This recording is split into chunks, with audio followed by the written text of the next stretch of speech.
Iris was getting ready for work, preparing to clean an apartment.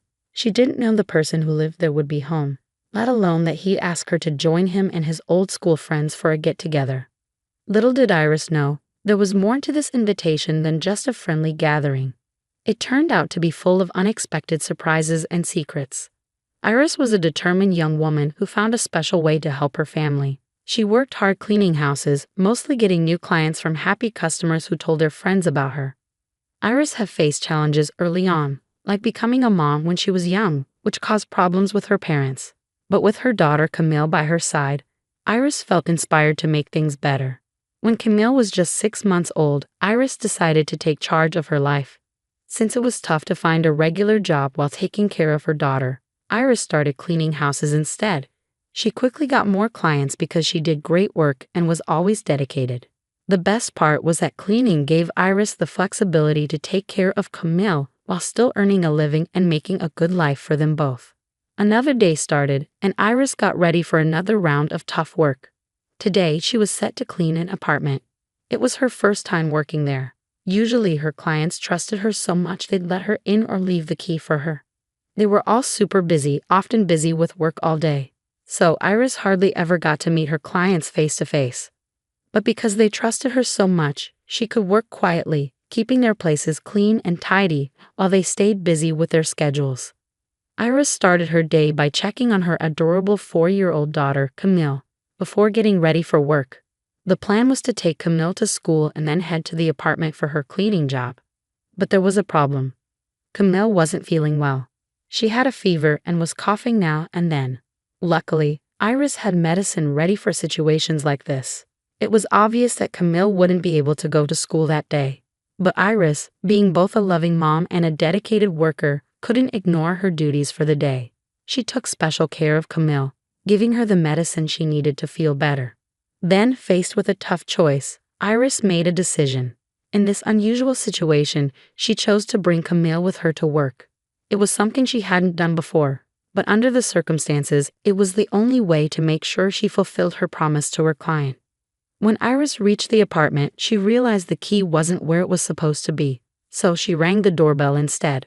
Much to her surprise, a friendly young man answered the door. "You must be Iris," he said with a smile. "I'm Nathan. I had to work from home today, but go ahead with the cleaning as planned." "Good morning, Mr. Nathan. I didn't think you'd be home. I hope it's okay, but I had to bring my daughter with me. I promise she won't be a bother," Iris apologized, feeling a bit awkward. Nathan, with a friendly smile, responded, "Oh, please just call me Nathan, and don't worry about your daughter. Feel free to put on a movie for her on the TV if you'd like." Nathan's kindness and understanding really impressed Iris. She made sure to work quietly and carefully that morning, knowing Nathan was busy with his own tasks. As lunchtime approached and Iris was still cleaning, Nathan emerged from his room. "Iris, I'm about to have lunch. Would you and your daughter like to join me?" he offered. Iris was surprised by the kindness Nathan showed her, but she didn't want to overstay her welcome. After all, he had already been so understanding about her daughter being there.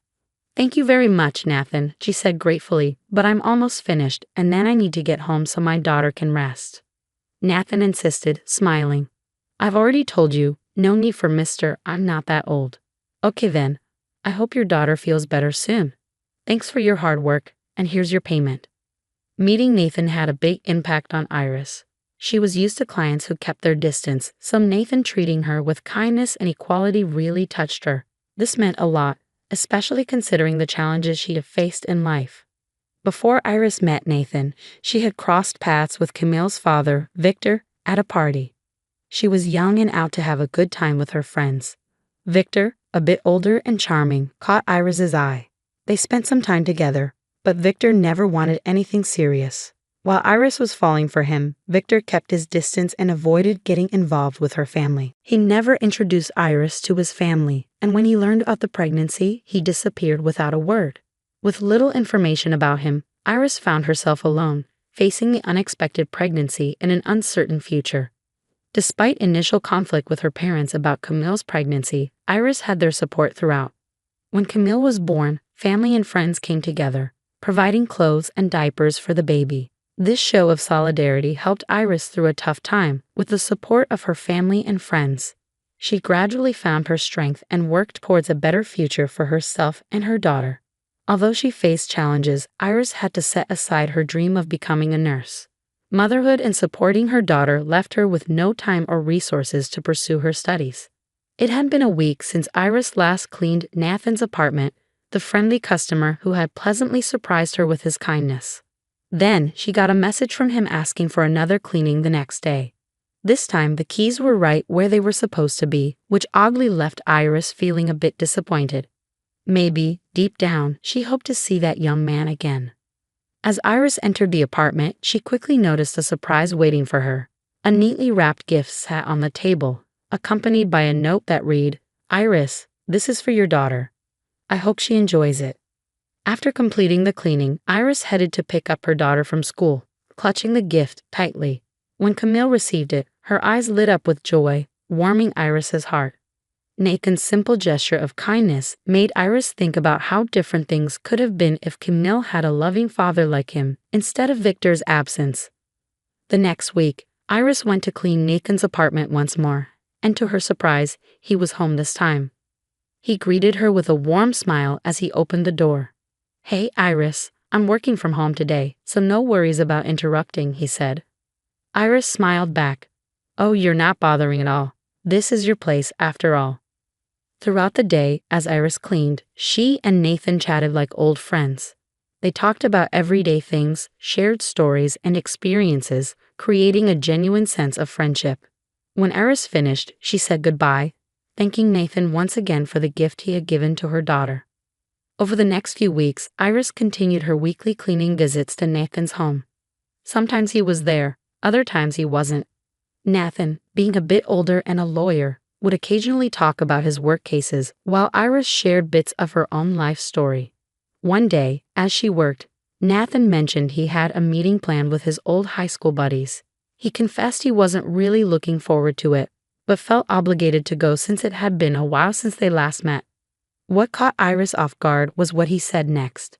"In high school, I used to joke about never settling down or having kids. I was the designated bachelor of the group," Nathan explained, reminiscing. "Wouldn't it be a laugh if I showed up there married?"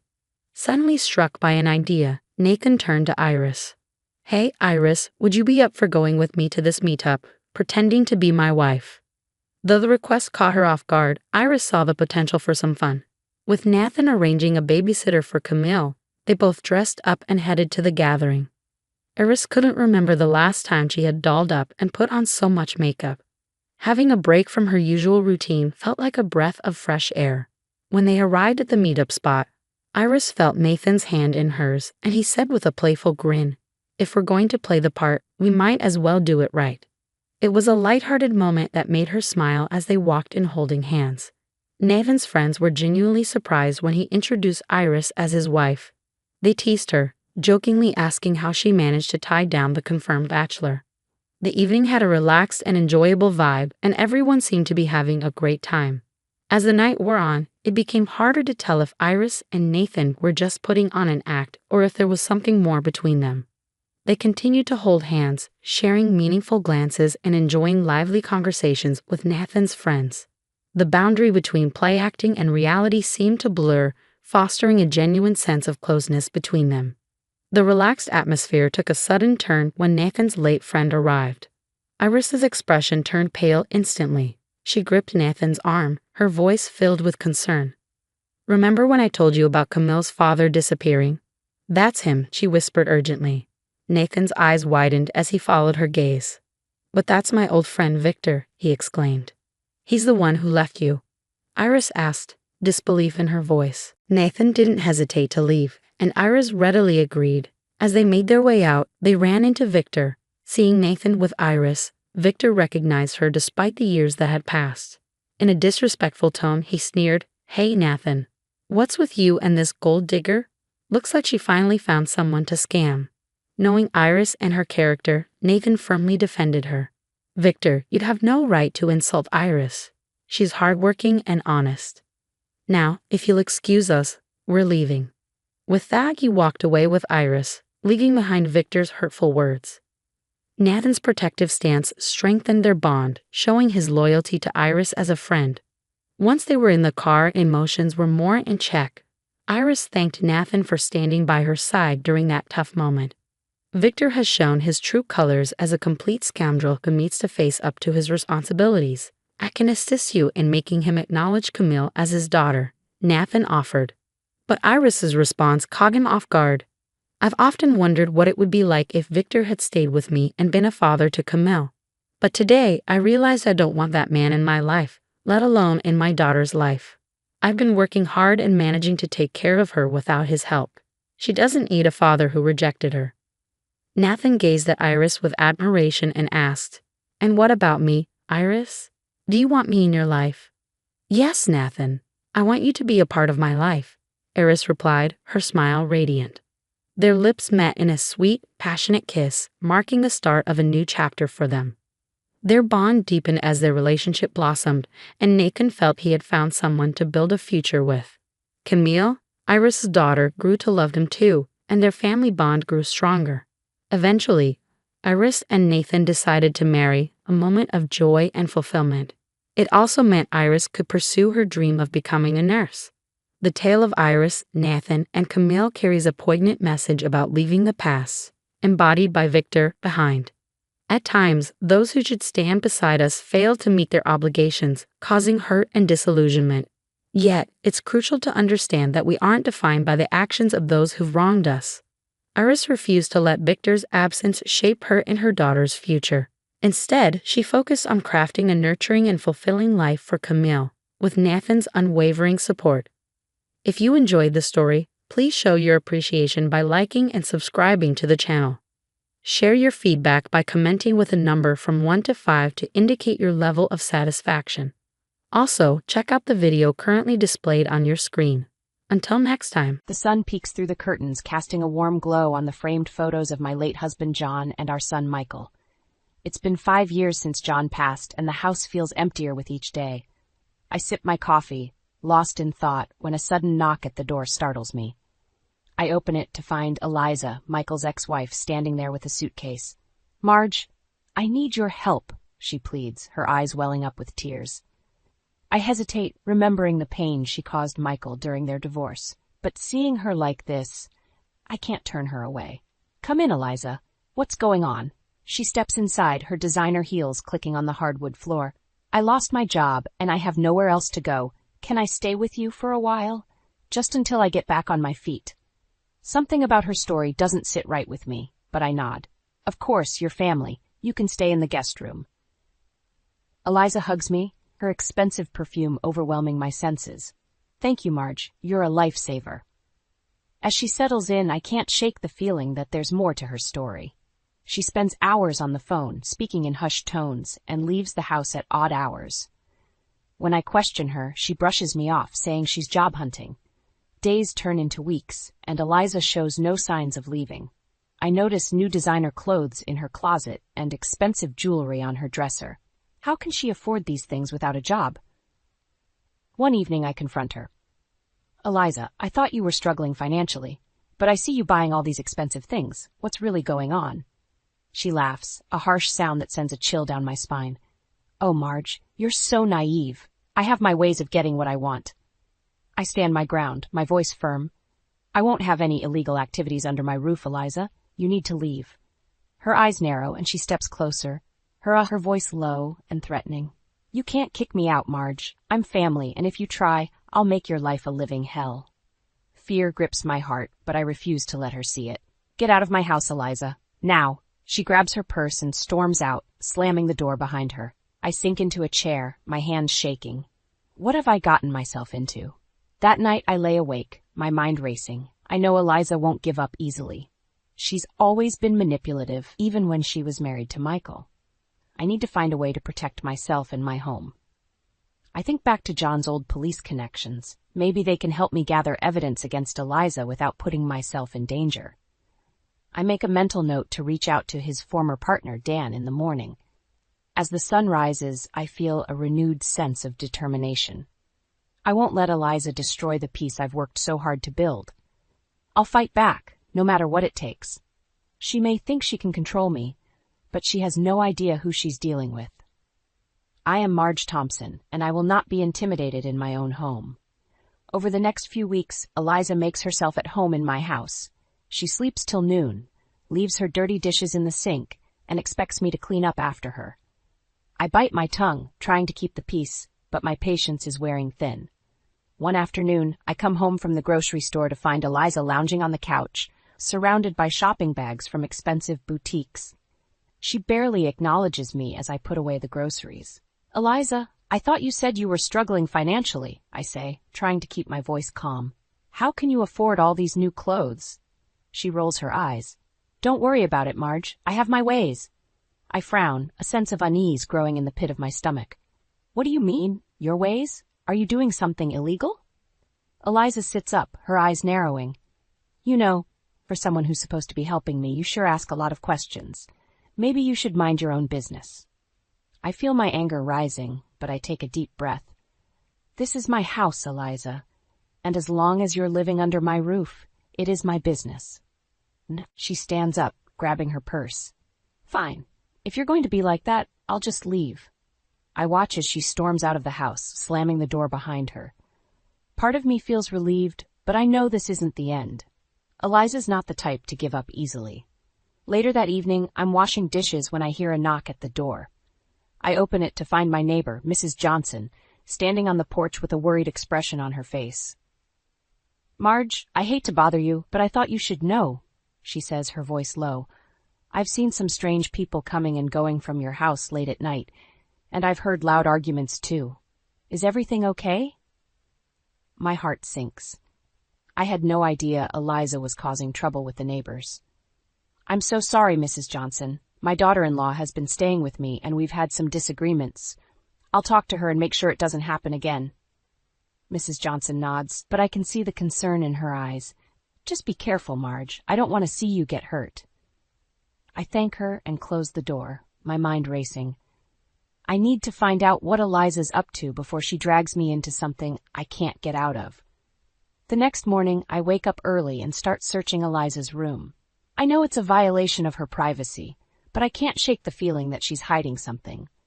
As I rummage through her drawers, I find a stack of credit card statements with my name on them. My heart stops as I realize she's been using my identity to open new accounts and rack up debt.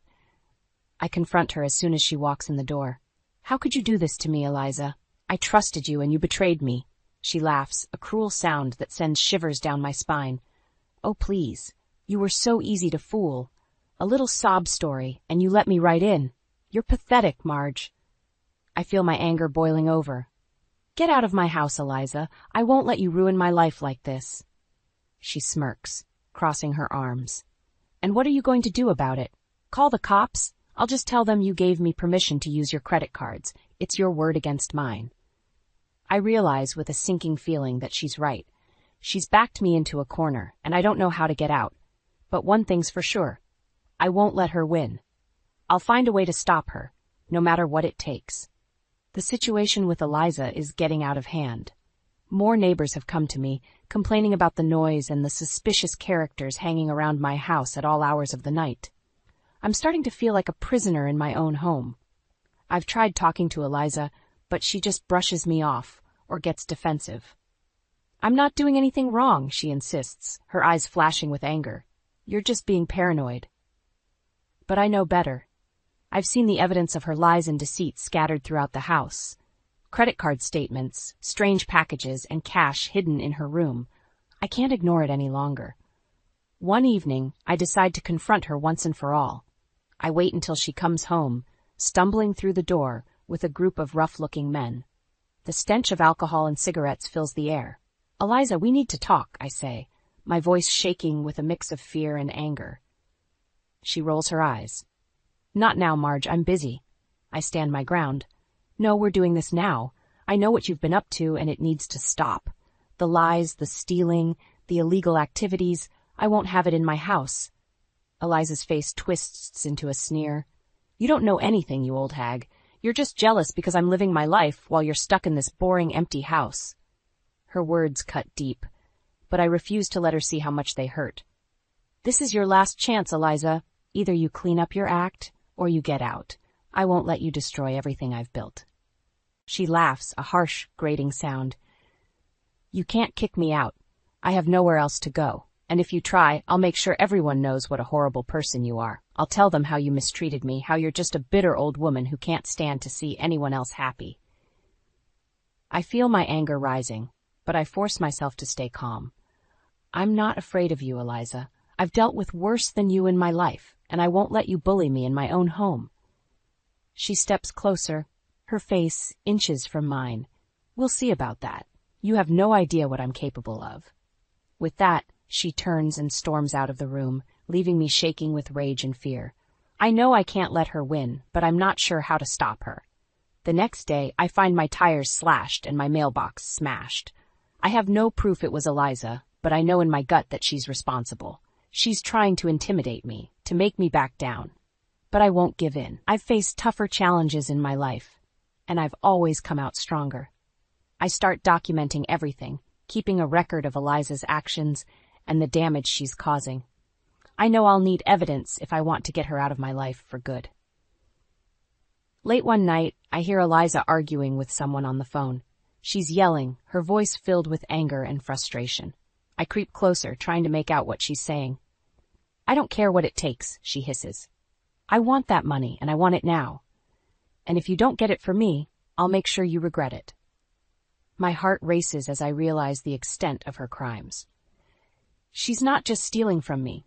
She's involved in something much bigger and more dangerous. I know I can't handle this on my own anymore. I need help, and I need it fast. With a heavy heart, I pick up the phone and dial the number of an old friend, someone I know I can trust. It's time to take action, before it's too late. I wait anxiously for Dan, my late husband's former partner, to arrive. When I hear the knock on the door, I rush to answer it, relief washing over me as I see his familiar face.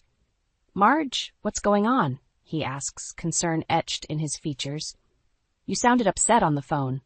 I usher him inside, glancing around to make sure Eliza isn't home. It's my daughter-in-law, Eliza. She's been staying with me, and I think she's involved in something illegal. Dan's eyes narrow. What makes you say that? I take a deep breath and begin to explain everything. The late-night visitors, the overheard phone conversations, the evidence of theft and fraud. Dan listens intently, his face growing more serious with each revelation. Marge, this is serious, he says when I finish. If what you're saying is true, Eliza could be looking at some heavy charges. We need to gather more evidence and build a solid case against her. I nod, feeling a mix of relief and apprehension. I'm scared, Dan. She's made threats against me, and I don't know what she's capable of. He places a reassuring hand on my shoulder. Don't worry, Marge. I won't let anything happen to you. We'll get to the bottom of this, I promise.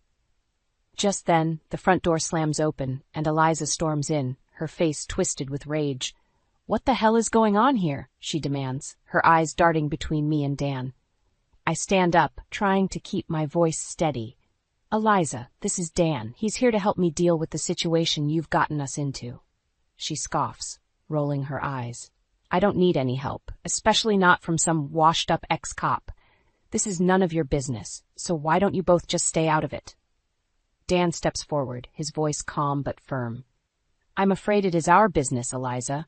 Marge has evidence of your illegal activities, and we can't just ignore that. It's time to come clean and face the consequences of your actions. Eliza's face turns red, and she clenches her fists. You have no idea what you're talking about. I'm not doing anything wrong, and you can't prove otherwise. I shake my head, feeling a surge of anger. Stop lying, Eliza. I know about the stolen credit cards, the fraudulent charges, the shady deals. It all ends now. She takes a step towards me, her eyes blazing with fury. You think you can just kick me out and ruin my life? I won't let that happen. I'll make you pay for this, Marge. You'll regret ever crossing me. Dan moves between us, his hand on his hip where I know he keeps his gun. That's enough, Eliza. I won't let you threaten Marge any longer. You have two choices. Either you leave now and never come back, or we call the police and let them handle it. For a moment, Eliza looks like she might lunge at him, her face contorted with rage. But then she seems to think better of it, taking a step back and grabbing her purse. Fine, I'll go. But this isn't over, Marge. You'll see. You can't get rid of me that easily. With that, she storms out of the house, slamming the door behind her, I collapse onto the couch, my hands shaking with adrenaline and fear. Dan sits down beside me, his voice gentle. You did the right thing, Marge. I know it wasn't easy, but you stood up for yourself and for what's right. We'll make sure Eliza pays for what she's done. I nod, feeling a glimmer of hope amidst the chaos. Thank you, Dan. I couldn't have done this without you. He smiles, patting my hand. That's what friends are for, Marge. We'll get through this together, no matter what. The next few days are tense, with no sign of Eliza. I can't help but feel like the calm before the storm, knowing that she's out there somewhere, plotting her next move. I try to go about my daily routine, but I'm constantly on edge, jumping at every noise and shadow.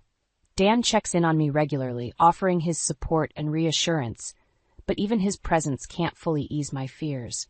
Late one night, I'm startled awake by the sound of shattering glass. I bolt up in bed, my heart pounding in my chest. I grab the baseball bat I've started keeping by my bedside and creep down the stairs, my hands shaking. As I round the corner into the living room, I see a figure standing by the broken window, silhouetted against the moonlight. I flip on the light switch, and my blood runs cold as I recognize Eliza's face, twisted with rage. What are you doing here? I demand, my voice trembling. I thought I made it clear that you're not welcome in my home anymore. She laughs, a harsh, grating sound that sends shivers down my spine. You really thought you could get rid of me that easily? I told you, Marge, you can't win against me. I always get what I want, one way or another. I grip the baseball bat tighter, trying to steady my nerves. I'm not afraid of you, Eliza. I won't let you intimidate me anymore. She takes a step towards me, her eyes glinting with malice. Oh, but you should be afraid, Marge. You have no idea what I'm capable of. I've ruined people's lives before, and I won't hesitate to do it again. I feel a surge of anger, fueled by the months of fear and frustration. I won't let you destroy my life, Eliza. I've worked too hard to build it, and I won't let you take it away from me. She lunges at me, her hands outstretched like claws. I swing the bat, feeling it connect with her shoulder with a sickening thud. She cries out in pain, stumbling backwards. You bitch! She screams, clutching her arm. You'll pay for that! I stand my ground, holding the bat in front of me like a shield. No, Eliza, you'll pay for what you've done. I've given you every chance to change, to make things right, but you've thrown it all away. Now you'll face the consequences of your actions. She glares at me, her eyes filled with hatred. This isn't over, Marge. I'll make you regret the day you ever crossed me. With that, she turns and flees out the broken window, disappearing into the night. I sink to the floor, my legs giving out beneath me as the adrenaline fades. I know that this is only the beginning, that Eliza won't give up until she's had her revenge. But I also know that I'm not alone in this fight. I have Dan, and the evidence we've gathered, and the strength of my own convictions. I pick up the phone and dial Dan's number, my hands still shaking. She was here, I say when he answers, my voice hoarse with emotion. Eliza broke into my house. I think it's time to take this to the police. Dan arrives within minutes, his face grim as he surveys the damage. You did the right thing, Marge. We have enough evidence to put Eliza away for a long time. She won't be able to hurt you anymore. I nod, feeling a mix of relief and sadness. I never wanted things to come to this, but I know that I can't let Eliza's toxicity poison my life any longer. As the police arrive and begin taking statements, I feel a sense of clarity wash over me. I know that the road ahead won't be easy, but I also know that I'm ready to face whatever challenges come my way. I am Marge Thompson, and I will not be broken. In the days following Eliza's violent outburst, I find myself constantly looking over my shoulder, waiting for her to strike again. But as the weeks pass with no sign of her, I begin to wonder if perhaps she's finally given up. Still, I know better than to let my guard down completely. I meet with Dan regularly, discussing our plans to gather evidence against Eliza and bring her to justice. I've called in some favors with my old contacts at the police department, Dan tells me over coffee one morning. They're willing to help us set up surveillance and track Eliza's movements. I nod, feeling a mix of relief and apprehension. I just want this to be over, Dan. I'm tired of living in fear, always wondering when she's going to strike next. He reaches across the table and takes my hand, his eyes filled with understanding. I know, Marge, but we're going to make sure she pays for what she's done. You're not alone in this. I smile, feeling a surge of gratitude for his unwavering support. I don't know what I would do without you, Dan. You've been my rock through all of this. He grins, a mischievous glint in his eye. Well, what are friends for if not to help take down evil daughter-in-laws? We both laugh, the tension of the past few weeks momentarily lifted. It feels good to have a moment of levity amidst the chaos. Over the next few days, Dan and I worked tirelessly to gather evidence against Eliza. We set up hidden cameras around my house, hoping to catch her in the act of stealing or vandalizing. We also reach out to some of her former associates, people she's burned in the past. Many of them are more than willing to provide statements against her, eager for a chance at their own revenge. As the evidence mounts, I begin to feel a sense of hope, a glimmer of light at the end of the tunnel. Maybe, just maybe, we can finally put an end to Eliza's reign of terror. But even as we make progress, I can't shake the feeling that Eliza is still out there, watching and waiting for the right moment to strike. I find myself jumping at every noise, my heart racing at the slightest provocation. One evening, as I'm washing dishes in the kitchen, I hear a sound that makes my blood run cold. It's the creaking of a floorboard, the same one that always squeaks when someone steps on it. I freeze, my hands still submerged in the soapy water. I listen intently, straining to hear any other signs of movement. And then I hear it again, louder this time. Footsteps, slow and deliberate, moving towards the kitchen. I reach for my phone with shaking hands, ready to dial 911. But before I can even unlock the screen, a figure appears in the doorway, a silhouette backlit by the hall light. "Hello, Marge." Eliza's voice is cold, dripping with malice. "Did you really think you could get away from me that easily?" I back away, my heart pounding in my chest. "Eliza, please, don't do this. We can talk about this, find a way to resolve things peacefully." She laughs, a harsh, grating sound that sends shivers down my spine. "It's too late for that, Marge. You've pushed me too far, and now you're going to pay the price." She takes a step towards me, her eyes glinting with a dangerous light. I glance around frantically, looking for something, anything to use as a weapon. My gaze lands on a heavy, cast-iron skillet sitting on the stove. I lunge for it, my fingers closing around the handle just as Eliza reaches for me. I swing with all my might, feeling the satisfying crunch of metal against bone.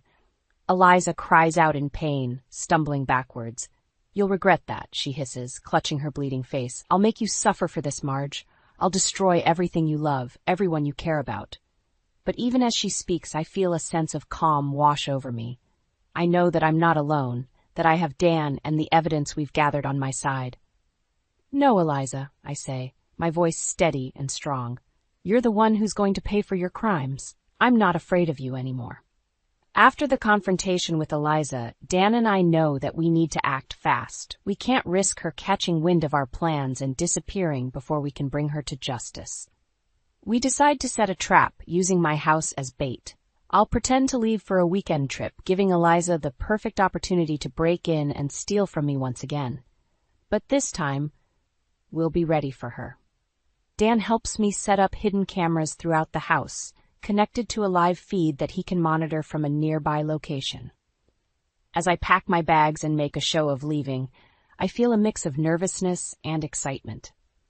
I know that this is a risky plan, but I also know that it's our best chance at catching Eliza red-handed. I drive to a nearby hotel, where I'll be staying for the next few days. Dan and I stay in constant communication, keeping each other updated on any developments. For the first day, there's no sign of Eliza. I try to distract myself with books and television, but I can't shake the feeling of anticipation, the sense that something big is about to happen. And then, on the second night, I get the call from Dan. "She's here," he says, his voice tense with excitement. "She just broke in through the back door." I rush to his location, my heart pounding in my chest. When I arrive, he's already got the video feed up on his laptop screen. I watch as Eliza moves through my house, her movements furtive and quick. She rifles through my drawers and cabinets, stuffing jewelry and cash into a backpack. But then, something unexpected happens. Eliza starts talking to herself, muttering under her breath as she goes about her business. At first, I can't make out what she's saying, but as I listen closer, I realize that she's revealing her entire plan, laying out the details of her scheme like a villain in a movie. "Those idiots have no idea what's coming," she says, a smirk on her face. "Once I've drained Marge's accounts and sold off her valuables, I'll disappear without a trace. They'll never be able to find me." I look at Dan, my eyes wide with shock. "Are you getting this?" I whisper, hardly daring to believe our luck. He nods, a grin spreading across his face. Every word, she's just sealed her own fate. We continue to watch as Eliza moves through the house, spilling more and more of her secrets with each passing minute. She brags about the people she's exploited, the lives she's ruined without a second thought. And then, just when I think it can't get any better, Eliza starts talking about her next target. That old lady down the street, the one with the yappy little dog? She's next on my list. I bet she's got a fortune stashed away in that tacky little house of hers. I feel a surge of anger, mixed with a grim sense of satisfaction. Eliza has no idea that she's just given us everything we need to put her away for good. As she finishes up her raid and slips out the back door, Dan is already on the phone with the police. "We've got her," he says, his voice filled with triumph. "We've got all the evidence we need." I sink back in my chair, feeling a rush of relief wash over me. It's finally over. After months of fear and uncertainty, I can finally see a light at the end of the tunnel. I know that there's still a long road ahead, that Eliza will likely fight the charges with everything she's got. But I also know that I'm not alone in this fight, that I have Dan and the law on my side. And for the first time in a long time, I allow myself to feel a glimmer of hope, a sense that maybe, just maybe, everything is going to be okay. The day of Eliza's arrest is a blur of activity. Police swarm my house, taking statements and collecting evidence. I watch as they lead her away in handcuffs, her face twisted with rage and disbelief. "You think this is over?" she screams, straining against the officer's grip. "I'll make you pay for this, Marge. I'll find a way to make you suffer, even if it's the last thing I do." But even as her threats ring in my ears, I feel a sense of calm wash over me. I know that she's powerless now, that the law is on my side. In the days that follow, I work with Dan to secure my home and my finances. We change the locks, install new security systems, and freeze my credit to prevent any further fraud. It's a long and tedious process, but with each step I feel a little bit safer, a little bit more in control of my own life. And then finally, the day of Eliza's trial arrives. I sit in the courtroom, my heart pounding as the evidence is presented piece by damning piece. The surveillance footage from my house is played for the jury, showing Eliza's brazen theft and her unwitting confession. Witness after witness takes the stand, testifying to her cruelty and her callousness, and through it all, Eliza sits stone-faced, her eyes blazing with hatred every time they meet mine. But in the end, the verdict is unanimous. Guilty on all counts, with a sentence that will keep her behind bars for decades to come. As the judge reads out the decision, I feel a rush of emotion wash over me. Relief, certainly, but also a sense of sadness, a realization of all that has been lost. I think of the young woman Eliza once was, the bright and beautiful girl who captured my son's heart. I think of all the pain and suffering she's caused, the lives she's ruined in her relentless pursuit of greed and power. And I know that, in the end, this is the only way it could have gone, the only way to stop her, to protect the people she would have hurt. As I leave the courtroom, Dan by my side, I'm surrounded by a sea of reporters and well-wishers, people I've never met, strangers who have followed my story and rooted for me every step of the way. I'm overwhelmed by their kindness, their support. I've spent so long feeling alone, feeling like I was fighting this battle by myself. But now, I realize that I was never really alone at all. In the weeks that follow, I start to piece my life back together. I reconnect with old friends, I take up new hobbies, I learn to find joy in the simple things again. And through it all, I carry with me the lessons I've learned, the strength I've found within myself. I know now that I am capable of standing up for myself, of fighting for what's right, no matter how hard it may be. One evening, as I sit on my porch with Dan, watching the sunset paint the sky in shades of orange and gold, he turns to me with a smile. "You know, Marge, you're one of the bravest people I've ever met," he says, his voice filled with warmth and admiration. I feel a blush creep into my cheeks, a flutter of something like happiness in my chest. I don't know about that, I say, shaking my head. I just did what I had to do. But even as I say it, I know that it's more than that. I know that I've found a strength within myself that I never knew I had, a resilience that has carried me through the darkest of times. And as I look out at the world before me, at the beauty and the promise of a new day, I know that I am ready for whatever comes next. Ready to face the future with courage and with hope, knowing that I am not alone, that I am loved and supported by the people who matter most. It's a new beginning, a chance to start fresh and to build a life that is truly my own. And I am ready to embrace it with open arms, ready to see what adventures lie ahead. The silence in my kitchen is deafening as I stare at the brown cardboard box sitting on the counter, my heart pounding against my chest. It's been 3 days since I mustered up the courage to open the package that arrived unexpectedly, and I still can't wrap my mind around its contents. Inside was a leather-bound diary and a small digital voice recorder, both belonging to my daughter Leela. But that's not what has my stomach in knots and my thoughts spiraling out of control. It's the note that accompanied them, written in Lila's unmistakable handwriting. Mom, if you're reading this, it means I'm gone. I'm sorry for leaving you like this, but I couldn't bear the pain any longer. The truth about my life and my marriage is within these pages and recordings. I hope they bring you the closure I couldn't find. Love always, Leela. Gone? What does she mean? Gone? My beautiful, vibrant daughter, who had her whole life ahead of her, couldn't possibly be. I shake my head, trying to dislodge the thought. No, there has to be some mistake. Lila would never. But even as I try to deny it, deep down, I know it's true. The sinking feeling in my gut tells me that my worst fear has come to pass. With trembling hands, I reach for the diary and flip it open to the first page. As I begin to read, Lila's voice fills my head, as if she's standing right beside me, whispering her secrets. I don't know how much longer I can keep up this facade. Derek, the man I thought I knew, the man I married, he's not who I thought he was. He's controlling, manipulative, and I fear he's involved in something sinister. I'm scared, Mom. I don't know what to do or who to turn to. My vision blurs with tears as I continue reading, each page revealing a new layer of my daughter's hidden torment. The man she loved, the man I welcomed into our family, is nothing but a monster in disguise. As I reach the final entry, dated just 2 weeks ago, my heart shatters into a million pieces. I can't take it anymore. The constant fear, the isolation, the pain. It's too much. I've tried to be strong, but I'm at my breaking point. I'm sorry, Mom. I love you, and I hope someday you can forgive me. A gut-wrenching sob escapes my throat as the reality of what I've just read sinks in. My daughter, my precious Lila, took her own life to escape the hell her husband put her through. Anger, white-hot and all-consuming, surges through my veins. Derek, that bastard, drove my daughter to this. He destroyed her, piece by piece, until she couldn't bear to live another day. I clench my fists, my nails digging into my palms as a newfound determination takes hold. I will not let my daughter's death be in vain. I will uncover the truth, no matter the cost. Derek will pay for what he's done.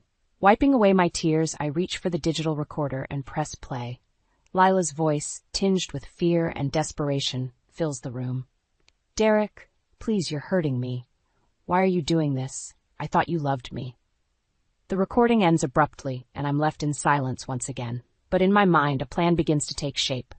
I will retrace Lila's steps, unravel the web of lies and deceit that Derek has spun, and bring him to justice. I owe it to my daughter, to the memory of the beautiful, loving soul she was. I will not rest until the truth is exposed and Derek faces the consequences of his actions. With a heavy heart but an unwavering resolve, I tuck the diary and recorder back into the box and close the lid. It's time to get to work. For Lila, for the justice she deserves. The sun is barely peeking through the curtains when I find myself hunched over my laptop, a steaming mug of coffee beside me.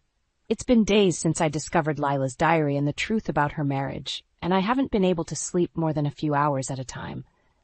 Every time I close my eyes, I see her face, hear her voice pleading for help. I've been combing through her social media accounts, her emails, anything that might give me a clue as to what really happened. It's not easy, but I'm determined to piece together the puzzle of her life. A notification pops up on my screen, and my heart nearly stops. It's a message from Emily, Lila's best friend's childhood. We haven't spoken in months.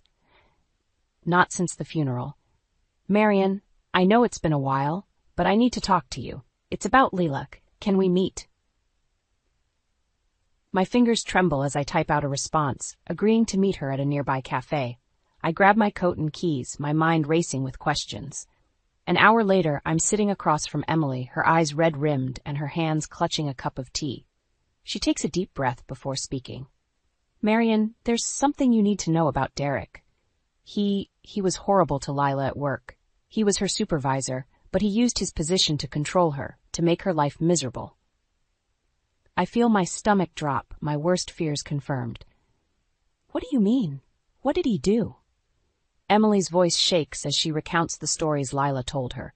The constant criticism, the belittling remarks, the threats to her career if she didn't comply with his demands.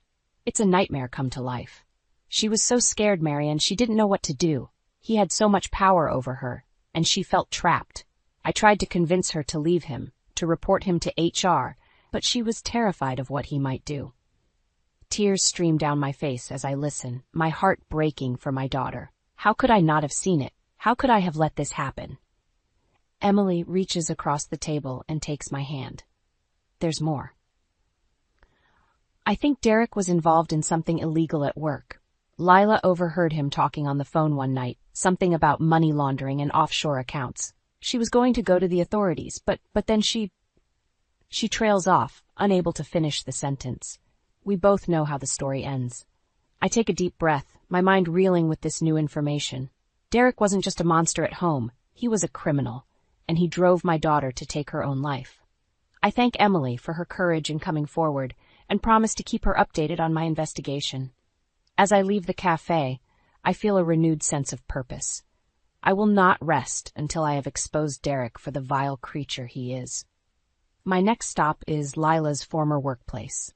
I know it's a long shot, but I have to try. I approach the receptionist, my heart pounding in my chest. I'm here to see Derek Voss. It's urgent.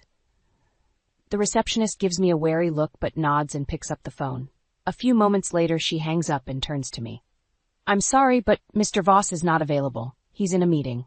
I lean in closer, my voice low and insistent. Please, it's about his wife. I'm her mother, and I need to speak with him. It can't wait. The receptionist hesitates for a moment before nodding and picking up the phone again. I wait, my palms sweating and my stomach in knots. Finally, she hangs up and turns to me. He'll see you now. His office is down the hall, last door on the right. I take a deep breath and make my way down the hall, my heart racing with every step. I have no idea what I'm going to say to him, but I know I have to confront him. For Lila, for the truth. I reach for the door handle, my hand shaking. This is it, the moment of truth. I take one last deep breath and turn the handle, stepping into the lion's den. Derek's office is sleek and modern, all glass and chrome. He sits behind a large mahogany desk, his face a mask of surprise and confusion as I enter. Marian, what are you doing here? He asks, rising from his chair. I don't bother with pleasantries. I know what you did to Lila. I know about the harassment, the threats, and I know about your illegal activities. His eyes widen for a moment before he regains his composure. I don't know what you're talking about. Lila and I had our problems, but I loved her. I would never hurt her. I slam my hands on the desk, leaning forward until I'm inches from his face. Don't lie to me, Derek. I have proof. Emails, recordings, witness statements. You made her life a living hell, and you drove her to take her own life. He steps back, his hands raised in a gesture of surrender. Marian, please, let's talk about this rationally. I know you're grieving, but you're not thinking clearly. I let out a humorless laugh. Oh, I'm thinking very clearly. For the first time in months, I see you for exactly what you are, a monster. He shakes his head, his expression one of pity. I'm sorry you feel that way, Marian, but I'm not the villain here. Lila had her own demons, her own struggles. I tried to help her, but she pushed me away. I feel my anger rising, hot and fierce. You're a liar and a coward, Derek. You preyed on her vulnerabilities, you manipulated her, and you destroyed her. And for what? Money? Power? Your own twisted satisfaction? He opens his mouth to respond, but I cut him off. I don't want to hear your excuses. I want justice for my daughter, and I will not rest until I see you behind bars. I turn to leave, but he calls out after me. Marion, wait, let's talk about this. We can work something out. I pause at the door, my hand on the handle.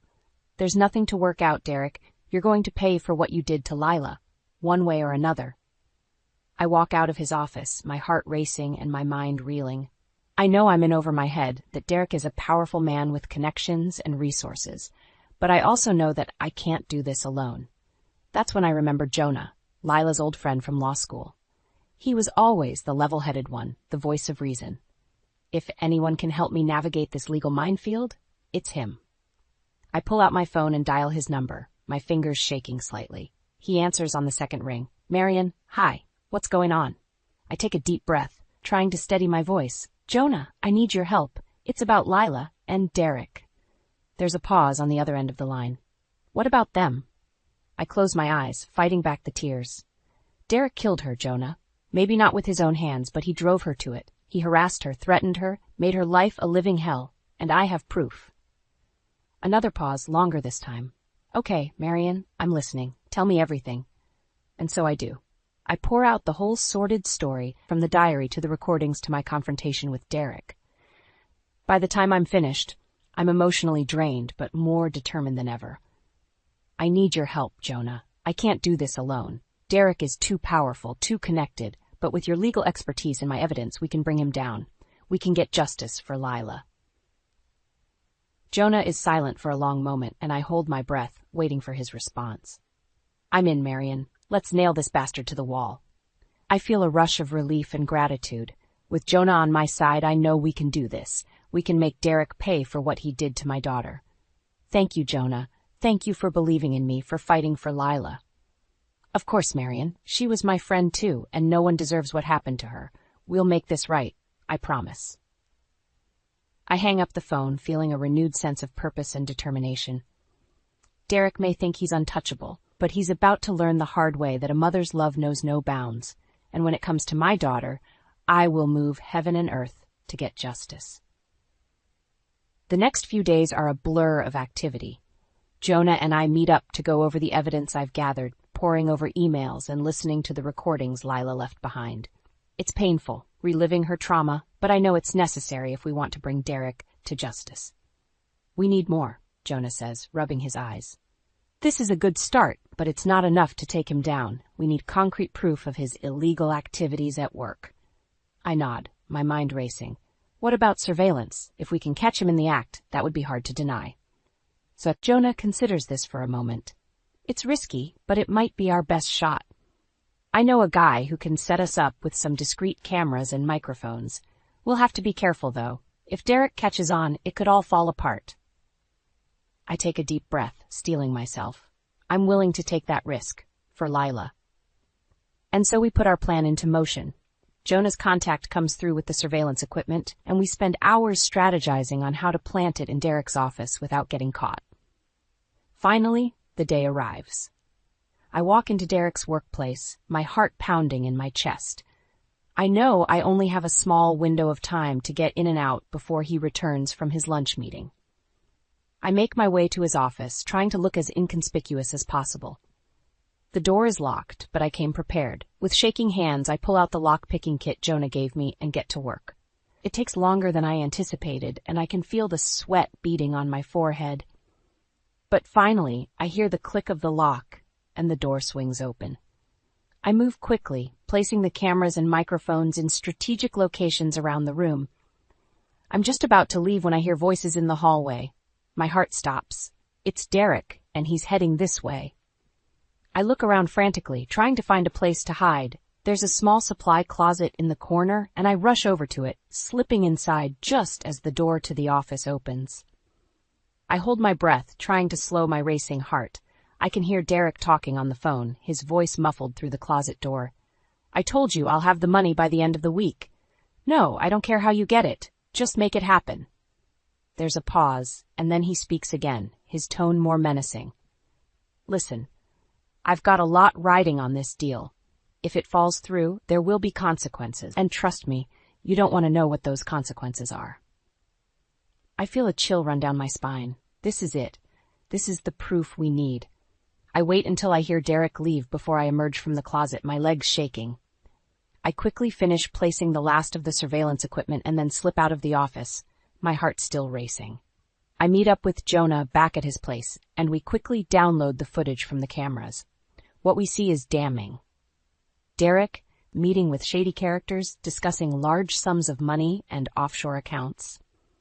It's all there, in black and white. We got him, Jonah says, a grim smile on his face. This is enough to put him away for a long time.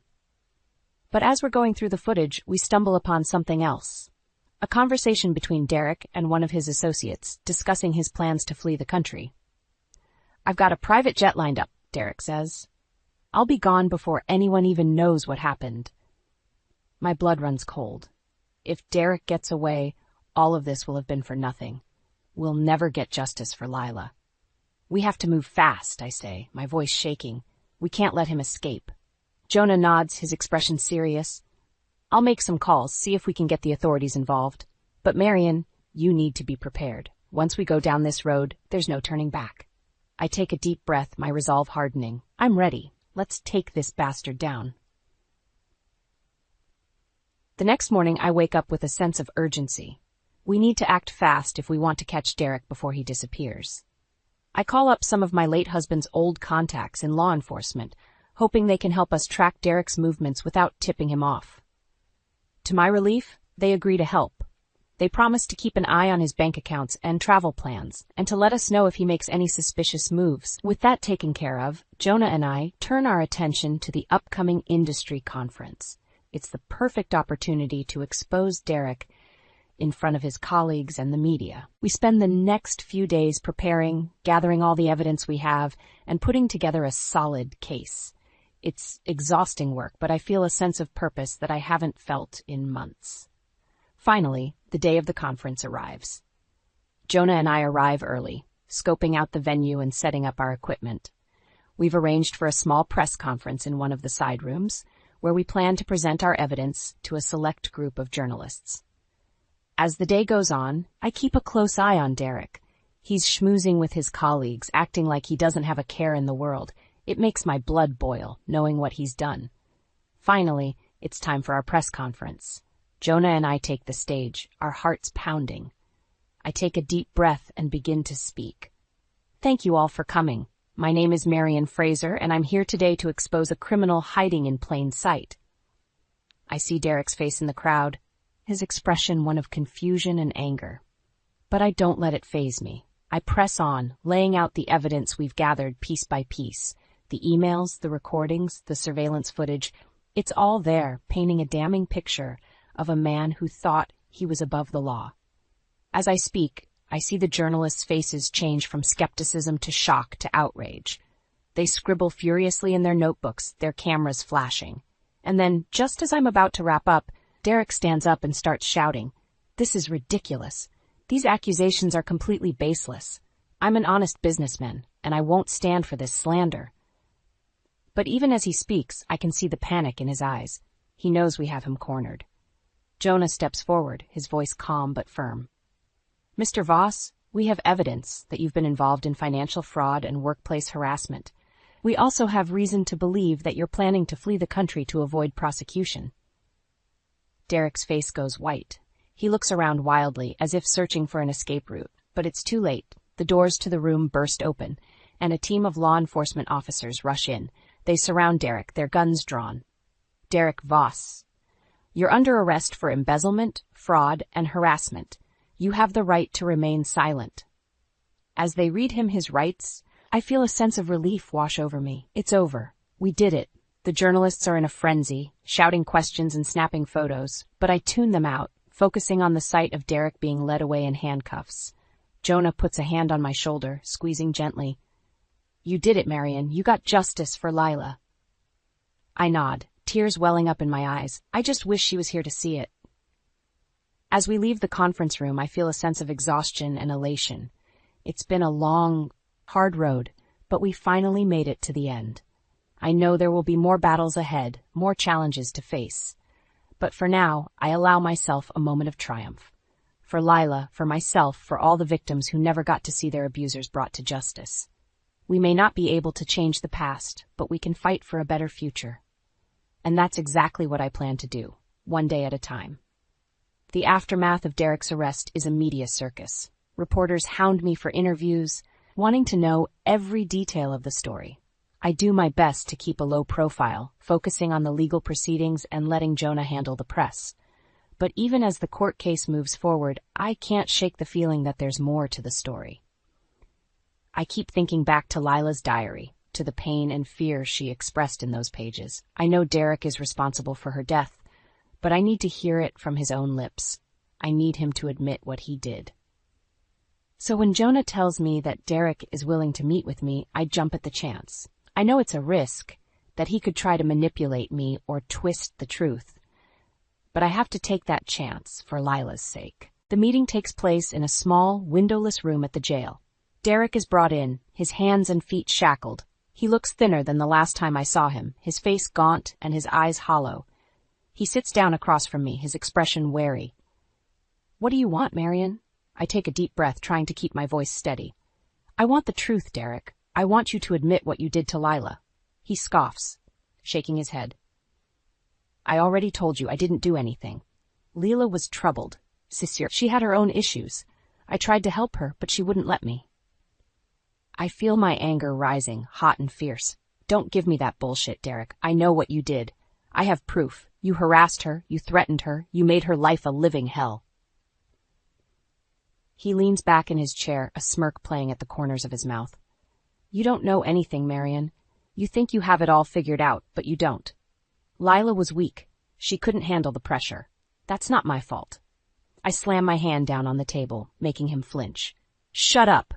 Just shut up and listen to me. Lila was not weak. She was strong and brave, and she deserved so much better than you.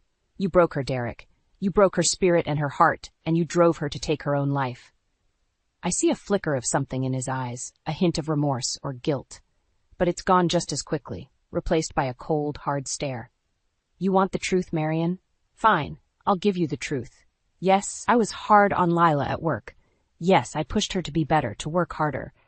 But that's because I knew she had potential. I was trying to help her, to make her stronger." I shake my head in disbelief. "You call that helping? You call that making her stronger? You destroyed her, Derek. You took everything that was good and bright about her, and you crushed it." He leans forward, his face inches from mine. "You know what, Marion? Maybe you're right. Maybe I did push her too hard. Maybe I did contribute to her breakdown. But let me ask you this. Where were you when she needed help? Where were you when she was crying herself to sleep every night, when she was popping pills just to get through the day? You were too busy with your own life to notice what was happening right under your nose." I feel like I've been slapped. His words cut deep, hitting on the guilt and regret that I've been carrying around for months. But I won't let him see that. I won't give him the satisfaction. I stand up, my chair scraping loudly against the floor. "This is on you, Derek. Lila's death, the pain she went through, that's all on you. And now the world knows it too. You're going to pay for what you did, one way or another." I turn to leave, but his voice stops me. "You think this is over, Marion? You think you've won? Think again. I have powerful friends, people who will make sure I never see the inside of a jail cell. And when I get out, I'm coming for you and everyone else who tried to bring me down." I don't turn around. I don't give him the chance to see the fear in my eyes. I just keep walking, my head held high. This isn't over, not by a long shot. But for now, I'll take the victory where I can get it. For Lila, for justice, for the chance to make things right. In the weeks following Derek's arrest, the case against him builds steadily. The evidence we gathered, along with testimony from his victims and colleagues, paints a damning picture of a man who abused his power and his position. I attend every court hearing, watching as Derek's lawyers try to spin the story in his favor. They claim that he's being unfairly targeted, that the charges against him are baseless and politically motivated. But the truth is undeniable. The emails, the recordings, the witness statements. They all point to a pattern of harassment and abuse that stretches back years. And then there's the financial fraud. As the investigators dig deeper into Derek's business dealings, They uncover a web of shell companies and offshore accounts, all designed to hide his ill-gotten gains. It's clear that Derek wasn't just a bully and a harasser. He was a criminal, through and through. The day of the verdict arrives, and I'm in the courtroom, my heart pounding in my chest. Jonah is beside me, his hand resting reassuringly on my arm. The judge reads out the charges, his voice solemn and grave. Embezzlement, fraud, harassment, and a host of other crimes, all adding up to a life sentence in prison. I watch as Derek's face pales, his eyes widening in shock and disbelief. He tries to stand up to protest, but the bailiffs force him back down into his seat. The judge bangs his gavel, and it's over. Derek is led away in handcuffs, his head bowed and his shoulders slumped. I feel a rush of emotion, relief, satisfaction, and a deep, aching sadness. Lila is gone, and nothing can bring her back. But at least now, her tormentor is facing justice. The media descends on the courthouse steps, clamoring for a statement. I take a deep breath and step forward, my voice shaking but clear. Today, justice was served. Derek Voss is a monster who preyed on the vulnerable and the defenseless. He destroyed lives and shattered families, all in the name of his own greed and ego. But now, he's been exposed for what he truly is. He'll spend the rest of his life behind bars, paying for his crimes. The reporters shout questions, but I ignore them. I'm not doing this for them. I'm doing it for Lila, and for all the other victims who never got to see their abusers brought to justice. As I walk away from the courthouse, I feel a sense of emptiness. The fight is over, but the pain lingers on. In the days and weeks that follow, I watch as Derek's life unravels. His assets are seized, his business empire crumbles, and his reputation is left in tatters. His professional licenses are revoked, and he's expelled from the industry organizations that once welcomed him with open arms. Even his so-called friends and allies abandon him, eager to distance themselves from the scandal and the shame. It's a fitting end for a man who thought he was untouchable, who believed that his wealth and his power would protect him from the consequences of his actions. But as I sit in my quiet house, surrounded by the memories of my daughter, I find little comfort in his downfall. Lila is still gone, and the hole she left in my heart will never be filled. The pain of losing her, of knowing that I failed to protect her when she needed me most, is a burden I will carry for the rest of my life. But I also know that I have to keep going, to find a way to honor her memory and to make sure that her story is never forgotten. So I pour myself into my work, into advocating for victims of abuse and harassment. I speak out against the culture of silence and complicity that allows monsters like Derek to thrive. And every day, I wake up and I keep fighting. For Lila, for myself, and for all the other daughters and mothers and sisters out there who are still waiting for justice. It's not easy, and there are days when the pain and the grief threaten to overwhelm me. But I know that I have to keep going, to keep pushing forward, because that's what Lila would have wanted. And that's the only way I know how to honor her memory. The months after Derek's conviction are a blur of activity. There are interviews to give, speeches to make, and a never-ending stream of people who want to hear Lila's story. It's exhausting, but it's also strangely cathartic. Every time I tell her story, I feel like I'm keeping her memory alive, like I'm giving voice to the pain and the suffering that she endured. But I know that I can't keep going like this forever. I need to find a way to channel my grief and my anger into something productive, something that will make a real difference in the world. That's when I decide to start the Lila Fraser Foundation, a nonprofit organization dedicated to supporting victims of workplace harassment and abuse. I pour all of my energy into getting the foundation off the ground, working long hours, and tapping into every resource and contact I have. It's not easy, but slowly, surely, things start to take shape. We launch a website and a hotline offering support and resources to anyone who needs them. We partner with law firms and advocacy groups working to change the laws and the culture that allow abuse to flourish in the workplace. And we tell stories of survivors, of heroes, of ordinary people who found the courage to stand up and speak out against their abusers. It's hard work, but it's also incredibly rewarding. Every time I hear from someone who says that the foundation has helped them, that they feel seen and heard and supported, I know that I'm doing something meaningful. But the real test comes when we organize our first big event, a community gathering to raise awareness about workplace harassment and to honor the memory of those who have been lost to it. I'm nervous as I step up to the podium, my hands shaking and my heart pounding in my chest.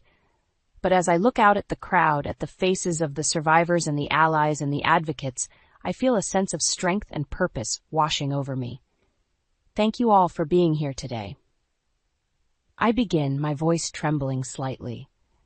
We are gathered here to honor the memory of my daughter Layla and all those who have suffered at the hands of workplace abusers. I take a deep breath, fighting back the tears that threaten to overwhelm me. Layla was a bright, beautiful young woman with her whole life ahead of her, but that life was cut short by a man who saw her as nothing more than an object to be used and discarded. I see heads nodding in the audience, faces etched with pain and understanding. But Layla's story is not unique. Every day, countless women and men are subjected to harassment, abuse, and discrimination in the workplace, and far too often their stories go untold and their suffering goes unacknowledged. I pause, letting my words sink in. But today, we say no more. Today, we stand together and we demand change. We demand a world where every person can go to work without fear of being harassed or abused, where every person is treated with dignity and respect. The crowd erupts in applause, and I feel a surge of energy coursing through me. The Lila Fraser Foundation is dedicated to making that world a reality. We will not rest until every workplace is safe and every person is free from abuse and harassment. I look out at the sea of faces, at the survivors and the allies and the advocates, and I feel a sense of hope and determination washing over me. Together, we can create a world where no one has to suffer in silence, where no one has to live in fear. Together, we can build a better future for all of us. As I step down from the podium, I'm surrounded by people who want to share their stories, who want to offer their support and their solidarity. And in that moment, I realize that this is what Lila's legacy will be. Not just the story of her tragedy, but the story of how we came together to create something beautiful out of the ashes of our grief. It's a long road ahead, and there will be challenges and setbacks along the way. But I know that with the support of this community, with the strength and the courage of the survivors and the allies and the advocates, we can do anything. And as I look up at the sky, at the stars twinkling in the distance, I feel Lila's presence all around me, guiding me forward, giving me the strength to keep going. I love you, baby girl, I whisper, my heart full of grief and love and hope. And I promise I will never stop fighting for you. I knew it was going to be another one of those nights the moment Amber walked through the door. Her nose was crinkled, lips pursed into a tight frown, as if she'd caught a whiff of something foul. I tried to ignore the judgmental glances she shot my way as I bustled around the kitchen, putting the final touches on dinner. "Glenda, darling, you've outdone yourself as always," Harlan said, kissing me on the cheek. At least someone appreciated my efforts. "Mom, the pot roast smells amazing," Ethan chimed in, giving me a warm hug. Amber simply scowled and muttered under her breath, "If you say so." We settled around the dining table, and an awkward silence fell over us as we began eating. I could feel Amber's eyes boring into me, sizing up each bite with disdain. The pot roast, a family recipe using the cheapest cut of meat, was worlds away from the fancy fare she'd become accustomed to at overpriced Manhattan eateries. "So, how was everyone's day?" I asked, desperate to break the tension. Ethan launched into a story about the hilariously inept new intern at his office, but Amber didn't so much as crack a smile. She simply pushed the food around her plate, every so often shooting me a look that could curdle milk. My efforts to make pleasant conversation died on the vine as Amber's displeasure became more and more palpable. By the time we finished eating, the atmosphere had grown so frosty you could hang meat in it. "Well, that was just dreadful," Amber said, making no attempt to mask her contempt as she rose from the table. "I'm going to call Francesca and see if she grabbed a table at that new tapas place." She stormed off to make her call, leaving me to clean up yet another mess, literally and figuratively.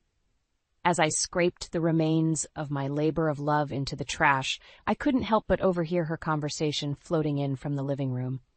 "Yes, it was just pedestrian slop as usual from Glenda," she sneered in a mocking tone, I told Ethan he needs to get me cooking lessons for my birthday because I simply cannot survive on such unsophisticated, mediocre fare. Her callous words twisted like a knife in my heart. But in that moment, the sting of her insult ignited something within me. A simmering defiance, a refusal to simply take her abuse lying down any longer. Amber's condescending ways had gone too far for too long. If it was fancy food she wanted, I vowed, fancy food she would get. One way or another, I would expose her snobbish charade for all to see. I could feel Amber's smug gaze burning into the back of my head as I tapped my foot impatiently in the long line at Boulangerie Sublime. This trendy little bakery was all the rage, their decadent desserts coating the lips of every Upper East Side socialite. And of course, it was Amber's new obsession du jour. I simply must have the Grand Marnier soufflé for my book club meeting, she had demanded that morning while scanning reviews on her iPad. The ladies will surely be impressed. Getting my hands on one of those coveted soufflés wasn't going to be easy, though. The bakery's limited quantities sparked a daily stampede, with customers queuing up before dawn like they were vying for Coachella tickets. But Amber's whims were not to be denied. "Don't forget, you need to get there right when they open at 8 a.m., she instructed with an air of smug superiority.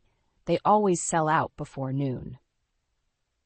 As if I didn't already have enough to do getting ready for her pretentious book club, squeezing in this errand was going to be a major pain. But I knew better than to argue with Her Royal Highness. After jostling my way through the throngs of line waiters for over an hour, I was finally ushered inside the bakery. My hopes were immediately dashed as the snooty clerk shook his head in disdain. "We're all out of the soufflés, I'm afraid," he announced with an uppity French lilt. "You'll have to come back first thing tomorrow." My face flushed with embarrassment as the other customers openly mocked my futile errand. "Seriously, lady? Did you expect to waltz in at 9:15 and snag one?" A nasally woman clucked from behind me. Dejected, I trudged back home, dreading Amber's reaction to my failure. Sure enough, when I walked through the door, she was waiting in the kitchen with her signature sneer. "Well?" she demanded imperiously. "Where is my soufflé?" "But they were all out by the time I got there," I stammered, bracing for her wrath. "Are you kidding me?" she exploded, her face contorting into a mask of rage. "You had one simple task. How could you possibly mess that up?"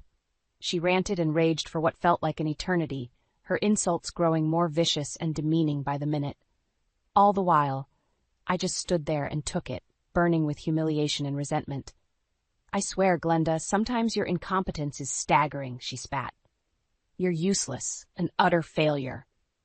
Those hateful words detonated something deep inside me, igniting a fury I could no longer contain. In that volatile moment, my desire to appease this vile woman evaporated like smoke. She wanted to see just how much of an utter failure I could be. Message received, Amber. Game on. Over the next few days, Amber's scathing treatment of me continued unabated behind closed doors, but the moment Ethan or Harlan were around, her demeanor underwent a striking transformation. "Glenda, darling, I simply can't get enough of your cooking," she would gush with saccharine sweetness while patting my hand. "Everything you make is just sublime." The compliments dripped like hot wax from her lying lips. I could hardly believe this was the same woman who had berated me as a hopeless failure just hours earlier. Ethan, ever the naive one, just beamed with pride at his wife's supposed appreciation for my culinary talents. "That's my Glenda," he would chuckle, pulling me in for an affectionate hug. "A regular Julia Child, isn't she?" If only he knew the truth about the venom Amber spewed behind his back. How she ridiculed and denigrated everything and everyone she perceived as beneath her cultivated airs. No one was spared her snide condemnation, not even her own family. One afternoon, I was in the kitchen whipping up a batch of my famous oatmeal chocolate chip cookies, a treasured family recipe using basic, inexpensive ingredients. Amber came sweeping in, wrinkling her nose at the homey aromas. "Good Lord, Glenda, you're not serving those pedestrian monstrosities at the charity luncheon, are you?" She sneered with undisguised revulsion. I felt my cheeks flush with humiliation and outrage. But before I could respond, Ethan strolled in, and her scowl instantly morphed into a brilliant smile. Those cookies smell delightful, mother-in-law," she chirped in a sickly sweet tone. just like from a gourmet bakery. The ladies will go wild for them, I'm sure. Ethan just chuckled obliviously as he snatched a cookie off the tray, cramming it into his mouth.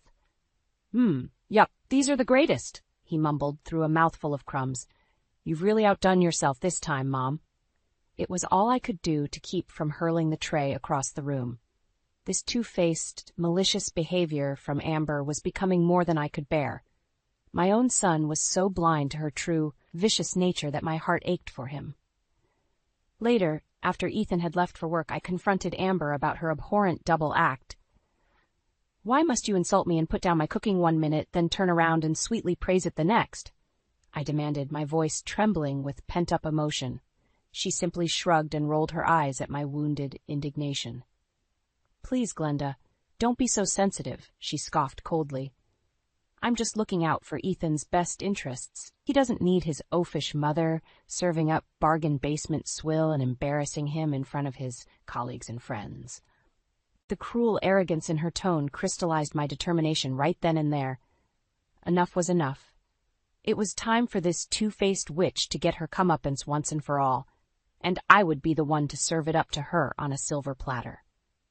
With Amber's callous words still ringing in my ears, I started hatching a plan to finally expose her two-faced behavior. The next Sunday, I was hosting the whole family for a big dinner, the perfect opportunity to set my trap. As I busied myself in the kitchen prepping the meal, I made sure to utilize only the simplest, most basic ingredients, the kinds of bargain basement fare Amber openly mocked. Pork shoulder from the supermarket budget bin. Potatoes, carrots, and onions straight from the local produce stand. Nothing fancy, nothing pretentious, just humble, home-cooked goodness. When Amber arrived with Ethan and Harlan in tow, her eyes immediately narrowed with disdain at the rustic aromas wafting from the kitchen. What is that? Smell? She wrinkled her nose. It better not be another one of your tragic downscale meals, Glenda. Actually, it's a very special dish I've been working on, I replied with a sly grin, but you'll just have to wait and see. Amber's signature scowl told me all I needed to know. The bait had been taken. As we gathered around the table to eat, I made sure to pile Amber's plate high with the humble fixings, much to her obvious disgust. She poked and prodded the food with her fork, grimacing. Well, are you going to at least try it? I asked innocently. Amber flashed a sour glance at Ethan and Harlan, both of whom were already wolfing down their portions with obvious enjoyment. Reluctantly, she raised a forkful of the pot roast to her pursed lips. This looks dreadfully rustic, she proclaimed with obvious disdain. But I suppose I can choke it down, for Ethan's sake. I held my breath as she took her first tentative bite, bracing for the inevitable torrent of disparaging comments. But it never came. Instead, her eyes went wide with surprise as she slowly chewed and swallowed. Actually, this isn't half bad, she admitted grudgingly after a pause. The flavors are quite robust, I'd say. Buoyed by that small victory, Amber soon began shoveling the food down with almost rabid gusto, grunting with approval between ravenous bites. Ethan and Harlan looked on in pleased bemusement, no doubt shocked by her uncharacteristic zeal for my rustic home cooking. Glenda, this may be the best dish you've ever prepared, she effused, mopping up the last of the gravy with a slice of bread. You've clearly outdone yourself this time. Why, I'd wager this swill could give even those pompous bistros in the city a run for their money. The naked contempt in her tone as she insulted my humble offerings sent a hot flash of anger through my body. But I managed to keep my expression impassive, disguising my roiling fury behind a thin smile. Why, thank you, Amber, I cooed. I'm so pleased you enjoyed it. Oh, but she would soon eat those smug, condescending words. That's when the true meal would begin. After clearing the dinner plates, I made sure to heap lavish praise on Amber for her apparent newfound appreciation of my home cooking. I'm so delighted you enjoyed that meal, I gushed, laying it on thick. Your refined palate clearly recognized the superior quality of those ingredients. Amber just nodded haughtily, lapping up the flattery like a parched cat. Well, of course I could taste the difference, she preened. You simply must share where you sourced that exceptional pork and produce. This was the opening I'd been waiting for. Time to set the next phase of my plan into motion. Actually, those ingredients were nothing special, I replied with a sly grin. just picked up at the regular grocery store down the street. But I'm so pleased my preparation skills elevated them to your discerning standards. Amber's brow furrowed with confusion as she processed this admission. But before she could respond, I pressed on with my ruse. In fact, I've been inspired to take my cooking to even loftier heights, I declared with faux enthusiasm. For our next family dinner, I'm going to prepare a true gourmet feast utilizing only the finest, most premium ingredients money can buy. That piqued Amber's interest, her eyes glittering with avarice. Do go on, she urged, leaning forward expectantly. Well, I'm going to start by sourcing some primo beef tenderloin from that elite butcher in the city, I began, relishing every fabricated detail. The one that supplies all the iconic steakhouses and commands a 3-month waiting list just to get a prime cut. Amber was practically salivating at this point, hanging on my every word. Ethan and Harlan just exchanged bemused glances, clearly not understanding what had gotten into me. Then for the produce, I'm thinking of flying in some heirloom varieties from this acclaimed farm in Tuscany that Michelin chefs are raving about, I went on breathlessly. Of course, I'll need to track down some creme de la creme dairy products too, butter from an artisanal creamery, that sort of thing. Glenda, this all sounds marvelous, Amber gushed, fanning herself. A true Epicurean adventure. You simply must let me assist in sourcing these world-class delicacies. I shook my head, reveling in her transparent eagerness to indulge her snobbish Epicurean fantasies. Oh no, my dear, I insist on handling every detail myself as a surprise for my treasured family. Little did she know, the real surprise was yet to come. As the evening drew to a close and our guests prepared to depart, Amber pulled me aside with ill-disguised glee twinkling in her eyes. I can't wait to savor your culinary masterpiece at the next gathering, Glenda, she purred. It's about time your talents are put towards more elevated ends. With a wink, she turned and sashayed out, utterly clueless of the role she would soon be playing in my delicious come-uppance. This was gonna be good. The big night had finally arrived. Amber swept into the dining room, her nose already wrinkling disdainfully at the simple table setting. Really, Glenda? This rustic decor? She tutted, running a manicured finger along the plain linen tablecloth. For the lavish spread you've been boasting about, I expected something a bit more elegant. I suppressed a smirk as I bustled out carrying a silver serving dish. Don't worry, dear, the true elegance is what's underneath this cover. I slowly lifted the lid with a flourish, revealing a thick, juicy tenderloin roast glistening with a rich demi-glace. Amber's eyes grew wide as saucers, greed and gluttony etched across her features. Is that? She gasped, practically panting. Why, yes, the much-hyped beef from that world-renowned butcher in Manhattan, I proclaimed with feigned nonchalance.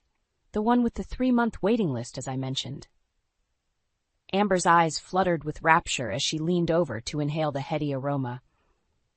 Glenda, it's magnificent. I can practically taste the decadence already.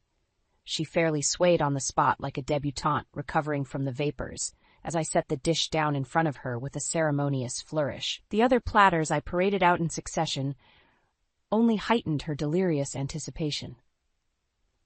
And these, I announced with a wave of my hand, petite potatoes cultivated from an elite farm in the French countryside that supplies 3-star Michelin chefs, hand-delivered yesterday by a master gardener after a months-long germination process.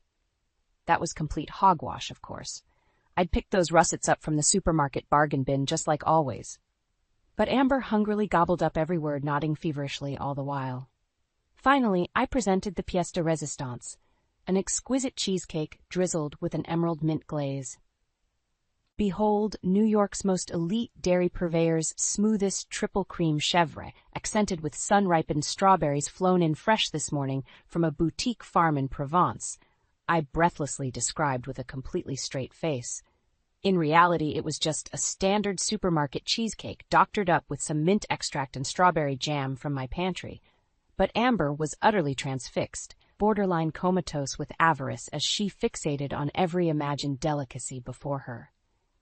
Glenda, I'm speechless, she finally gasped, clutching a trembling hand to her hollow bosom. This opulent feast it's too much. You've truly outdone yourself. Ethan and Harlan just gawked in stunned silence, clearly wondering what had gotten into me with all this bombastic overselling. Little did they know it was all a grand setup for Amber's looming humiliation. No sooner had we dug into the very first course than Amber began to moan and groan with rapturous delight, showering me with breathless compliments between every decadent bite. This beef is a transgressive experience, Glenda, a spiritual awakening in every velvety morsel. It went on and on like that through each successive dish. By dessert, she was practically swooning, scraping up every last crumb and licking her plate clean. "Best meal I've ever had, anywhere," she raved, practically in a fugue state. "You've ruined me for all other food." I just smiled thinly and thanked her as Ethan and Harlan exchanged bewildered shrugs. But inside I was grinning wide in gleeful anticipation. The trap had been perfectly sprung. Now for the final delicious sting. As Amber sat back with a contented sigh, gently patting her stuffed belly, I decided to strike while the iron was hot. "So, I take it you enjoyed this little culinary adventure?" I asked innocently, trying not to let my grin show too much smug satisfaction. "Enjoyed it? That doesn't even begin to describe it." Amber gushed, her eyes glazed over in a dreamy trance. This was a full-body experience that transcended mere sustenance. Every bite was a finely crafted masterwork to be savored and contemplated. Ethan and Harlan shot each other confused looks, clearly baffled by her overblown outpouring of praise. Bless their hearts, they had no clue what a charade this entire evening had been. "Well, I'm overjoyed my efforts met with your discerning approval," I replied with a sly smile. "Though I must admit, I simply couldn't have pulled off such an Epicurean tour de force without your invaluable guidance." Amber blinked slowly, her brow furrowing. "My guidance? What do you mean?" Ooh, this was going to be delicious. "Why, your constant insistence on only the finest, most elite ingredients, of course," I exclaimed with mock innocence. "You've trained my palate to reject anything less than the utmost in culinary perfection." I could see the dawning look of baffled realization creeping across Amber's face as I drove the knife deeper. "Take this beef tenderloin, for instance," I went on breezily. "You made it quite clear that only the most luxurious, world-class cut would pass muster with your refined tastes. So, of course, I had to source it from that impossible-to-book boutique butcher you're always raving about." Amber's mouth worked silently as she processed my words, panic flashing in her eyes, but I kept piling it on ruthlessly. "And the produce? Well, you've hammered home time and again how pedestrian American crops simply wouldn't do for a true gourmand like yourself. So naturally, I had to go the extra mile obtaining these French and Italian delicacies flown in from your preferred purveyors overseas." By this point, Amber's face had drained of all color, giving her a sickly pallor.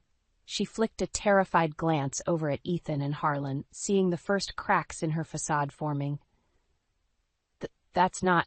You've got it all wrong," she sputtered desperately. "But I was just getting warmed up, ready to put the killing stroke on this whole rotten charade of hers once and for all." "Oh, and this cheesecake," I crowed, barely able to contain my delight.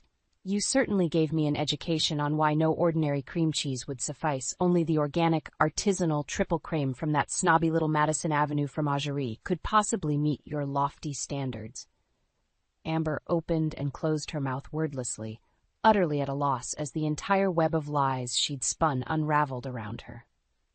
Ethan and Harlan's dumbstruck expressions revealed the veil had finally been lifted on the disdainful elitist monster they'd married into the family. I took a deep breath, steadying myself to deliver the coup de grace. "Which is why," I announced in a tone dripping with sugary faux sweetness, "I wanted to sincerely thank you, Amber, for inspiring me to put all my skills and effort into this sumptuous high society repast." I gestured grandly at the plates of half-eaten food surrounding us, each course prepared from the plainest, most basic supermarket provisions money could buy. "A gourmet masterpiece, you called it, fit for the most refined of culinary queens, when really it was nothing more than my typical bargain basement home cooking dressed up in fancy airs." The penny finally dropped for Amber as her face contorted with impotent rage and humiliation. Her menu of deceit had finally been laid bare, and the main dish was an extra-large serving of cold, harsh truth. Game, set, and match, courtesy of this fed-up mother-in-law. The aftermath of my grand unmasking played out like a shipwreck in extreme slow motion, Amber's face contorted through a gamut of emotions, shock, anger, shame, desperation, as the truth of her deception sank in. You conniving old witch, she finally sputtered, eyes bulging with outrage. How dare you try to humiliate me like this in front of my husband? Ethan sat in stunned silence, his expression unreadable as his wife's cringeworthy facade crumbled before his eyes. Harlan, on the other hand, looked like he was trying not to bust a gut laughing. Amber, honey, I think the only one doing any humiliating here is you, he chuckled, shooting me an approving wink. This was just a long overdue reality check. Reality? You want to talk reality? Amber raged, rounding on my poor clueless son. Wake up and smell the green juice, Ethan. Your quaint little mama and her down-market home ec skills don't belong in this century, let alone our social sphere. As those hateful words sliced through the air, something shifted in Ethan's face.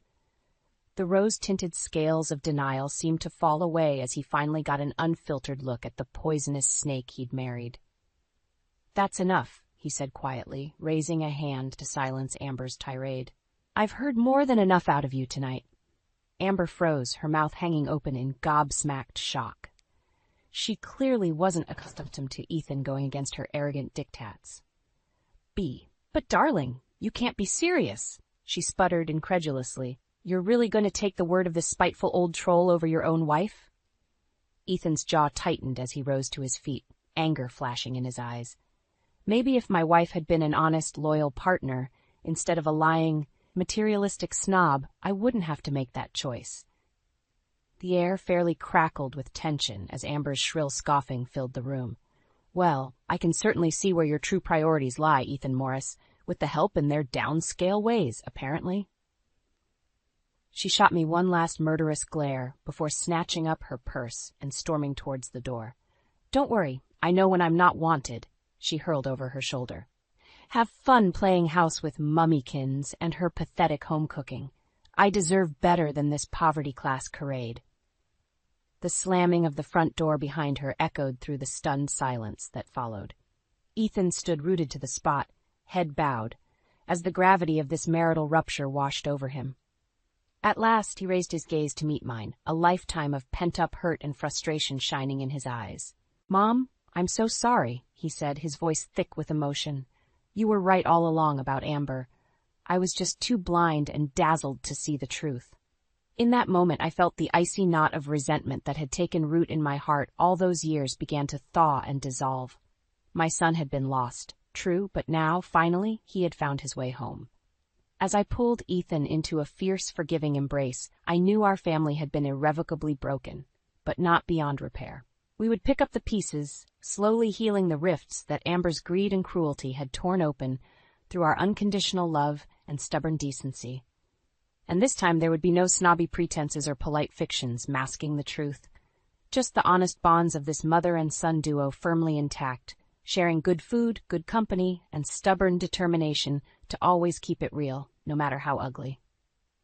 Aunt Claire, aren't you embarrassed to be mooching off Grandma and Grandpa at your age? This should be our house. Chloe's voice cut through the morning calm like a knife. I looked up from the garden, my temper flaring. Chloe, with her smug 15-year-old face, stood at the patio door, clutching her phone like it was a weapon. I took a deep breath, remembering that she was just a kid, but the venom in her words stung.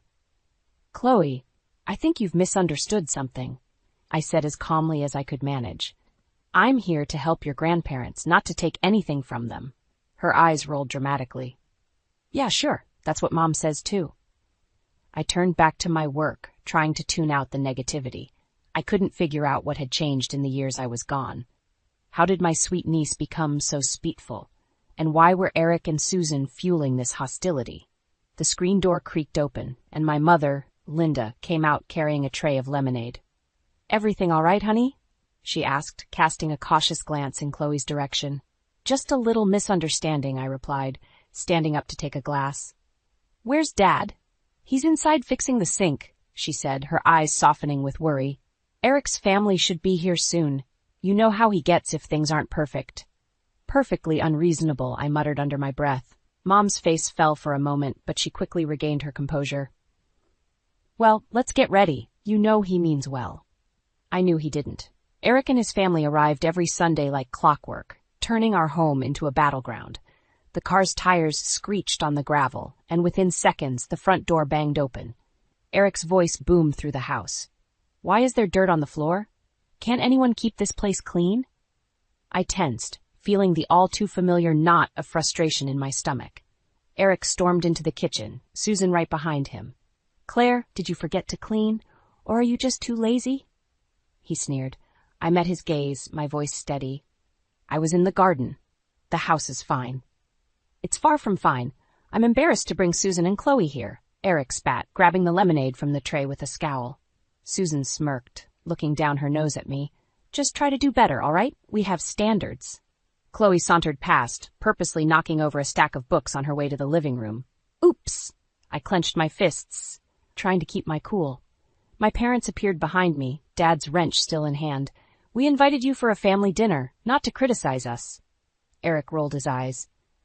"Dad, come on. We're just trying to help Claire improve." I took a deep breath, each word a struggle. "I'm here to support Mom and Dad, not to be insulted in my own home." Susan's laugh grated on my nerves. "Your home? Funny, Claire. Last I checked, it's our family home." My parents exchanged a weary look. The tension was palpable. How did it come to this? Every visit felt like a never-ending ordeal, filled with disrespect and entitlement. But standing in the kitchen, facing my brother's hostile glare, I knew something had to change. My quiet resolve settled in. I would find a way to reclaim peace for my parents' self, no matter what it took. Eric's family took over the living room like they owned the place. Chloe sprawled on the couch, blasting music through her headphones. Susan organized and reorganized the decorative pillows, her expression one of thinly veiled disdain. Eric leafed through the mail, tossing bills aside with a dismissive flick of the wrist. I busied myself in the kitchen, prepping dinner with my mom. The tension made the air thick, each clatter of a dish feeling like a minor earthquake. "Why does it always feel like a takeover?" I muttered, slicing a carrot. "They're family," my mom replied softly, though her shaky hands betrayed her stress. "We'll get through tonight." Dinner started awkwardly as usual. Dad served his famous pot roast, a meal he took pride in, but no sooner had we begun eating than Chloe made a face, pushing her plate away. "I don't want this. Can we get a pizza or something?" she whined. "Chloe, don't be rude," I said, my patience thinning. Susan chimed in with an exaggerated sigh. "Oh, let her be. She has a right to her preferences, Claire." "Well, she could say it more respectfully," I retorted. "Dad worked hard on this meal." "Hardly seems like work," Eric muttered, not looking up from his plate. My dad's shoulders slumped. The effort he had put into the meal was undeniable, and the disrespect stung him visibly. "Eric, enough," I said, standing up. "Show some gratitude." Eric smirked. "Why should I thank him for subpar food?" "Chloe's right. We should just order out." Susan nodded in agreement, amplifying the tension. "I agree. It's not fair to force her to eat something she doesn't like." Anger flared in my chest. This was too much. This isn't just about the food, it's about respect. Susan's eyes narrowed. "Respect? Funny, Claire. Living off your parents doesn't seem very respectful either." I clenched my teeth, struggling to keep calm. "I help them. What are you doing besides taking advantage?" Eric slammed his fork down. "You think you're so high and mighty. We're family, and family shares. Funny how you're the only one benefiting here." "Enough!" Dad's voice shook with rare force. "This is my house, and Claire is here to help us. If you can't support that, maybe you shouldn't come at all." Silence settled over the table, heavy and awkward. "We just want what's best for everyone," Susan said finally, though her tone was anything but conciliatory. "Best for you, maybe," I muttered, sitting back down. We finished the meal in strained silence, every bite feeling like a chore. As Eric's family prepared to leave, the usual promises to do better next time dripped with insincerity. As soon as the door closed behind them, I turned to my parents. "This has to stop. They can't keep treating us like this." Mom nodded, tears in her eyes. "We know. Something has to change, Claire." Dad, his usual warmth dimmed, looked at me with a resolve that mirrored my own. "We need a plan. We can't keep living like this." "No, we can't," I agreed. There was a fierce determination growing inside me, one that promised things would be different. It was time to take control for all our sakes. The following Sunday, the tension in the house was almost unbearable. I could see it in my parents' eyes. They dreaded these visits as much as I did. When the doorbell rang, my stomach twisted. "Here we go," I murmured to myself, opening the door. Eric, Susan, and Chloe sauntered in like they owned the place. "Dad made dinner again," I said, more as a warning than a welcome. "Great," Chloe groaned. "Hope it's better than last time."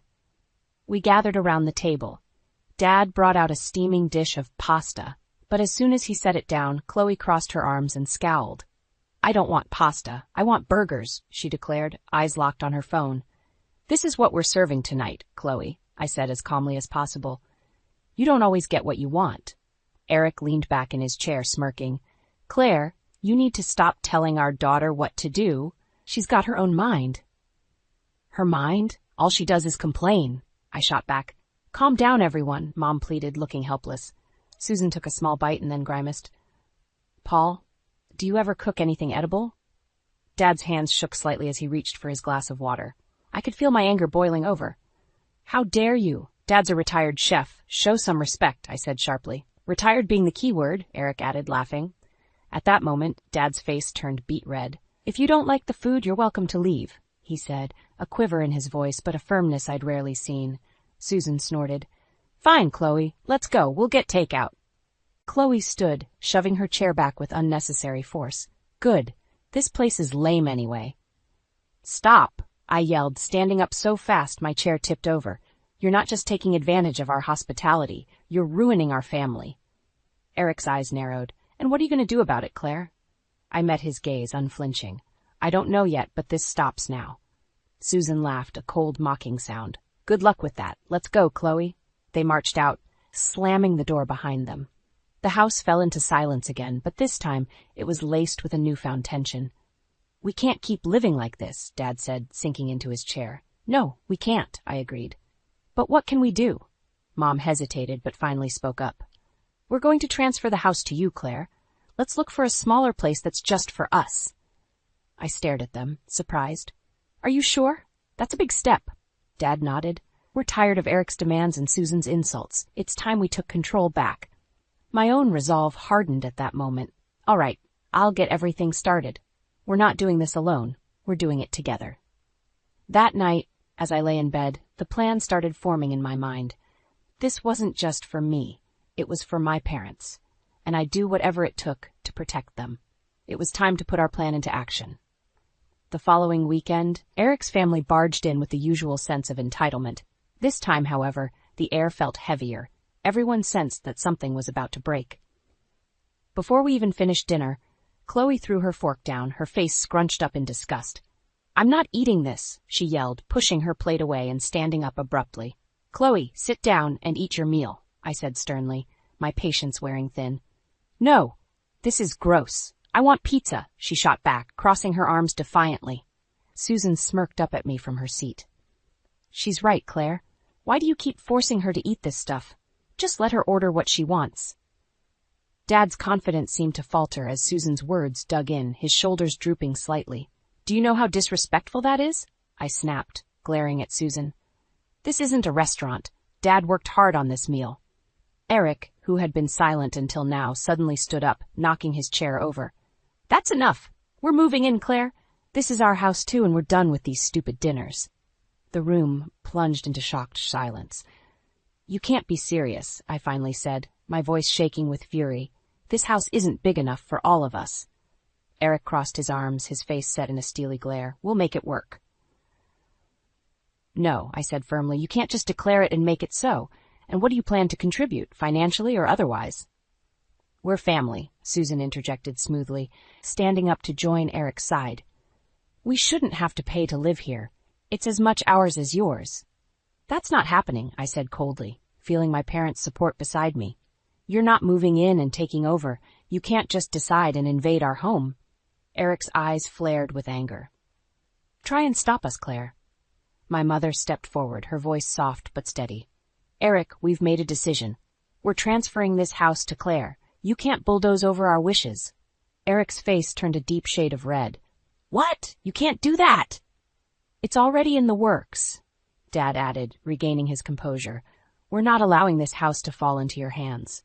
Susan's eyes filled with tears, the manipulative kind I had seen too many times. You can't leave us out in the cold. Where will we go? That's not our problem, Susan. You've overstayed your welcome and shown nothing but disrespect, I said sharply. Chloe glared at me, her face screwed up in anger. This isn't fair. I hate this place. My resolve hardened even more. Maybe it's time you learned what fair really means, I said. As Eric and his family stormed out, slamming the door behind them, a peculiar calm settled over the house. We were finally taking the steps to protect our family and restore peace. But I knew the confrontation wasn't over. The real battle was just beginning. We'll start the final arrangements tomorrow, I said to my parents, feeling a newfound strength. We're going to reclaim our home. After that explosive dinner, we worked quickly to put our plan in motion. The next morning, I made calls to an attorney who specialized in property transfers, setting up an appointment for later that day. Sitting in the living room, my parents and I outlined our steps. The gravity of our decision weighed heavily, but it also brought a sense of empowerment. If we don't do this now, they'll tear us apart, I said firmly, meeting my parents' eyes. Dad nodded. They've taken advantage long enough. It's time to protect what's ours. Arriving at the attorney's office, we were greeted by a kindly lawyer named Mr. Harris. He listened intently as we explained our situation, taking notes and asking clarifying questions. Transferring the house to Claire is straightforward, Mr. Harris said, but you'll need to sign these documents, and it might take a few days to finalize. During this time, it's essential not to inform Eric or his family. Mom sighed with relief. We won't tell them a thing. Thank you. Back at home, the sense of urgency propelled us.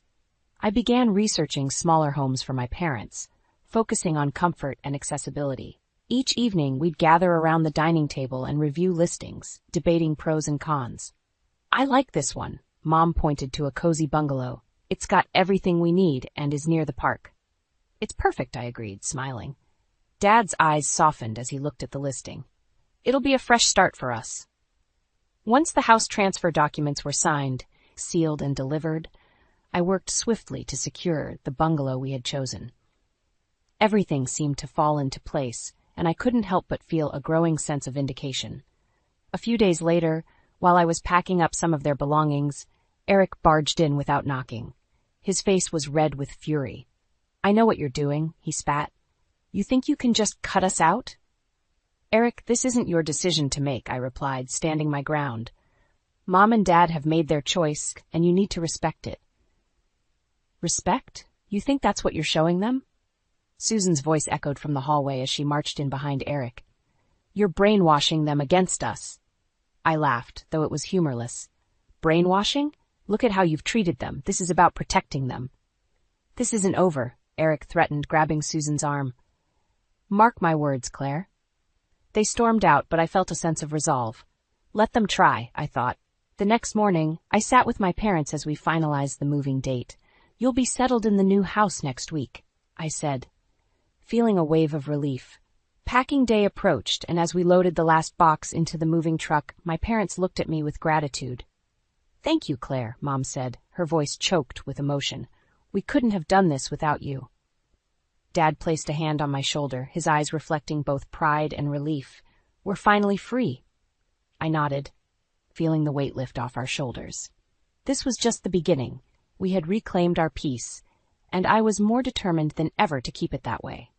With everything in place, our new chapter was about to begin, and I was ready for whatever came next.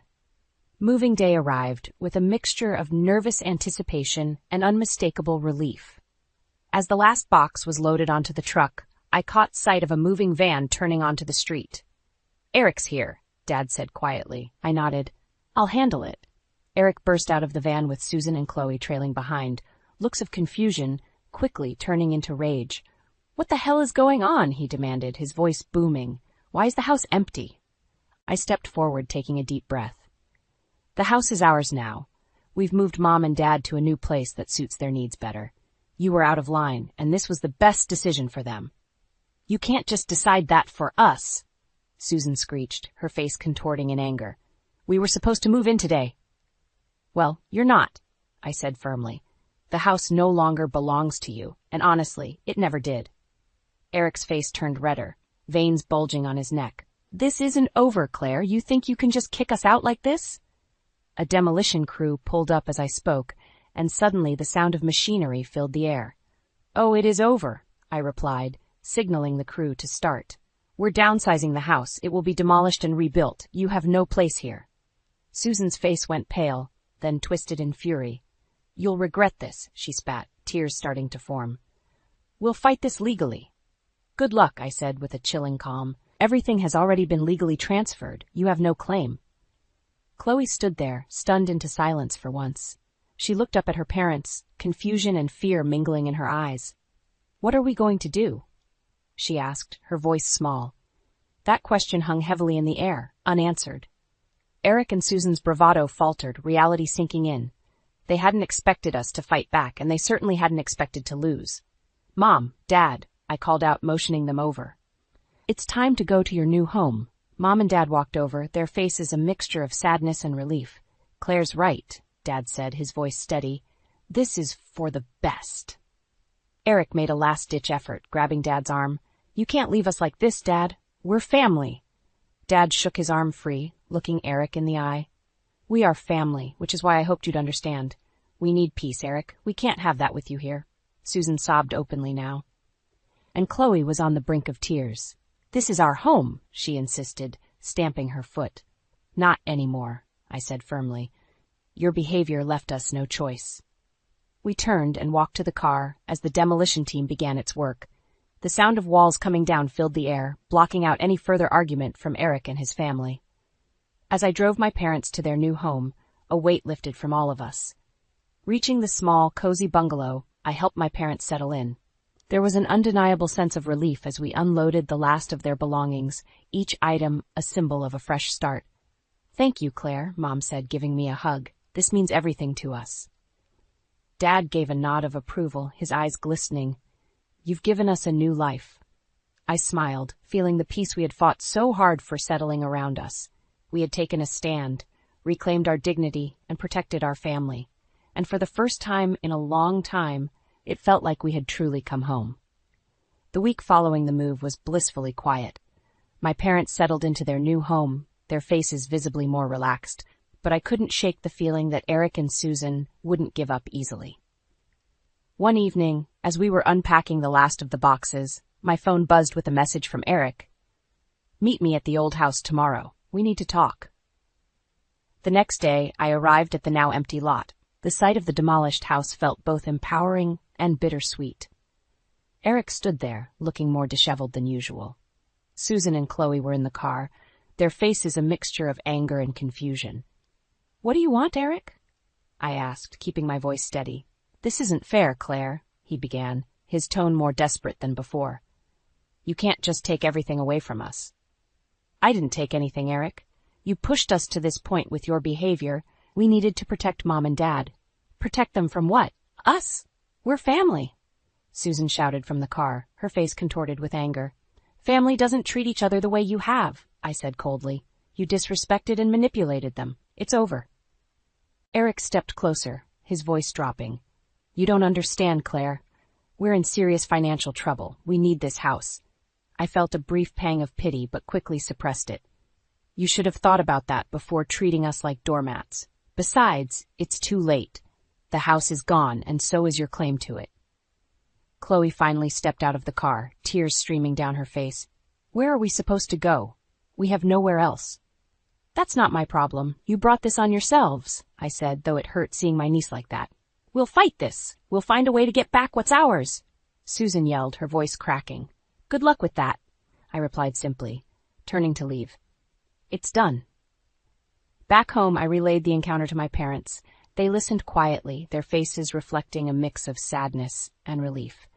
"We did the right thing, Claire," Dad said, though he looked weary. "This is their mess to clean up." "Absolutely," Mom agreed. "We deserve peace, and peace we found." Days turned into weeks, and gradually, Eric's threats dwindled into silence. My parents began to truly enjoy their new home, free from the burden of constant conflict. One afternoon, we sat on the porch, sipping lemonade and listening to the birds. "This is nice," Mom said, her voice content. "It really is," Dad agreed. "We haven't had this kind of tranquility in years." We had heard through the grapevine that Eric, Susan, and Chloe moved in with Susan's parents. The strict and unyielding environment wasn't an easy adjustment for them. Chloe struggled with the discipline she wasn't used to, and Susan's manipulative tactics fell flat with her own parents. I couldn't help but think about the karma we had alluded to. It was beginning to unfold. Even as I thought about them, I felt justified. We had stood up for ourselves and reclaimed our lives. With each passing day, the relief felt more like liberation. All we ever wanted was a happy family, Mom said, taking my hand. And now, we finally got it. I smiled, squeezing her hand back. Yes, we do, and it's going to stay that way.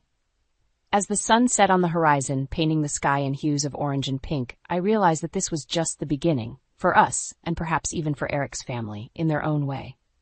A few months passed, and life settled into a steady rhythm. My parents and I thrived in the stress-free environment of their new, cozy bungalow, but the fallout from our decisive actions still echoed.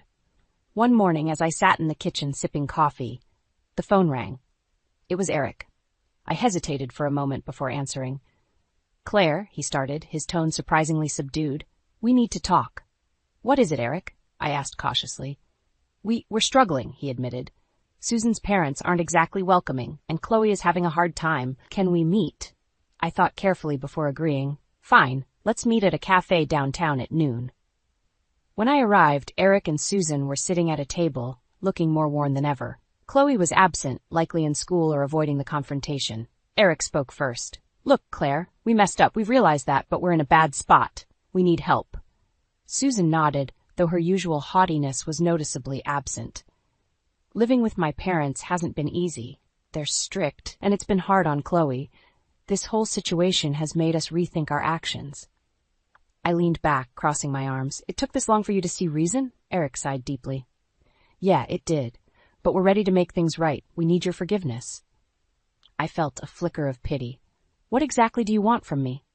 We're not asking for money or a place to stay, Susan said quickly. We just need your support to get back on our feet. My initial anger began to soften. Support how? Maybe help us find a place of our own, Eric said. We're job hunting, but it's tough. We just need some guidance. I took a deep breath, weighing my options. Here's the deal. I'll help you find resources and connect you with people who can assist. But you have to stand on your own from here on out. No more handouts. Eric nodded, a spark of hope in his eyes. Thank you, Claire. We appreciate it. Susan murmured her thanks as well, a faint smile forming. Back at home, I shared the conversation with my parents. They listened quietly, absorbing every detail. I hope this is a turning point for them, Dad said after a long pause. But Claire, you've done enough. Don't let them drag you down again. Mom nodded in agreement. They need to learn to stand on their own. Over the next few weeks, I helped Eric and Susan network and apply for housing assistance. They found a modest apartment, and Eric landed a job that instilled a sense of stability. One evening, while sitting on our porch watching the sunset, Dad turned to me. You did the right thing, Claire. You gave them a chance, but you also set clear boundaries. I'm proud of you. Mom squeezed my hand. We all needed this. A fresh start for everyone. As the sky darkened, I realized that true revenge wasn't about destruction. It was about reclaiming our peace and helping others see their faults. We had taken back our lives, and in the process, perhaps set Eric's family on a path to redemption. Here's to new beginnings, I said, lifting my glass. And for the first time in years, our future felt unequivocally hopeful. The scent of freshly baked cookies wafts through the air as I adjust the perfectly staged throw pillows on the couch. It's the little touches that make all the difference in this business. I step back to admire my handiwork, the open house ready to welcome potential buyers. As I turn to check on the refreshments, I freeze. Walking through the front door, bold as brass, are Ethan and Chloe, my ex-husband and his new wife, the woman he left me for. I plaster on my most professional smile, but inside I'm seething. Ethan smirks as he approaches me. Well, if it isn't Zara, still trying to sell houses, I see. Chloe chimes in, her voice dripping with condescension. I'm surprised you're still in this business, Zara. Ethan told me you were never really cut out for it. I bite my tongue, refusing to give them the satisfaction of seeing me rattled. Ethan, Chloe, what a surprise. I didn't expect to see you here. We're looking for a new place, Ethan says, his arm snaking around Chloe's waist. Thought we'd see what you have to offer. The irony isn't lost on me. Years ago, I supported Ethan as he built his law firm, pouring my heart and soul into our marriage, but nothing I did was ever good enough. He grew distant, critical, always finding fault. Determined to contribute and find my own path, I pursued my real estate license. Ethan belittled my efforts at every turn, telling me I was wasting my time. I should have seen the signs then, but I was too blind, too in love. When I discovered his affair with Chloe, his much younger secretary, I confronted him. He denied it, made me feel like I was going crazy. Gaslighting, they call it. I didn't want to believe it, but the truth was staring me in the face. The divorce blindsided me. Ethan filed, citing irreconcilable differences. What a joke. He moved in with Chloe before the ink was dry on the papers. I fought tooth and nail for a fair settlement, but he did everything in his power to leave me with nothing. I hit rock bottom, but I refused to stay there. I poured myself into my work, determined to succeed on my own terms. And I did. I became a top-selling agent, started my own agency. I made it my mission to help women like me, those going through tough times, find their dream homes and rebuild their lives. And now, here I am, face to face with my past. Ethan and Chloe, looking to downsize. I can't help but feel a twinge of satisfaction at the thought of their financial troubles. I put on my most professional face and guide them through the house, highlighting its features. Ethan makes snide comments under his breath, but I ignore him. Chloe seems distracted, her eyes darting nervously between us. As we wrap up the tour, I can't resist a little dig. I'm sure I can find you something that fits your budget. My business has been thriving, and I have a lot of high-profile clients. I'm sure I can help you out. Ethan's face reddens, and he lashes out. You got lucky, Zara. You're just riding on my coattails. I smile sweetly. Luck has nothing to do with it, Ethan.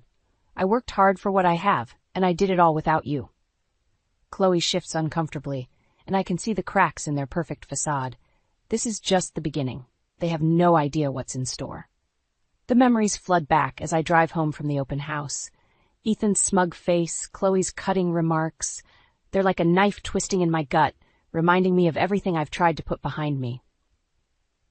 I think back to our marriage, how I supported Ethan through law school, how I believed in him when no one else did. I was there for him, every step of the way, as he built his firm from the ground up. But the more successful he became, the more distant he grew. Nothing I did was ever good enough. He'd come home late, reeking of alcohol and perfume, and I'd pretend not to notice. I'd make his favorite meals, try to engage him in conversation, but he'd just grunt and retreat to his study. I remember the day I decided to get my real estate license. I was tired of feeling like a burden, of relying on Ethan for everything. I wanted to contribute, to have something of my own. When I told Ethan my plans, he laughed in my face. You? A real estate agent? Don't be ridiculous, Zara. You don't have what it takes. His words stung, but I refused to let them deter me. I studied hard, passed my exams, and threw myself into my new career. But Ethan never supported me. He'd belittle my efforts, tell me I was wasting my time. And then came the day I found out about Chloe.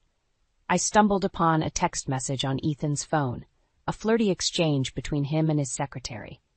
My heart shattered into a million pieces. I confronted him that night, my voice shaking with anger and betrayal. How could you do this to me, Ethan? To us? He looked me straight in the eye and lied. I don't know what you're talking about, Zara. You're being paranoid. There's nothing going on between me and Chloe. I wanted to believe him, desperately wanted it to be true. But deep down, I knew. The late nights at the office, the secret phone calls, the way he looked at her when he thought I wasn't watching. I hired a private investigator, and the truth came out. Photos of Ethan and Chloe, caught in the act. I confronted him again, this time with proof, but he just shrugged and said, I guess you weren't enough for me, Zara.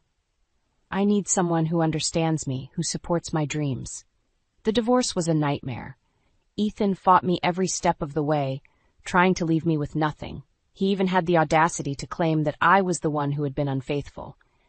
In the end, I walked away with a fair settlement, but I was broken. I had given Ethan the best years of my life, and he had thrown it all away like it meant nothing. I hit rock bottom, but I refused to stay there. I poured myself into my work, determined to prove Ethan wrong. I would show him that I had what it took, that I could succeed without him. And I did.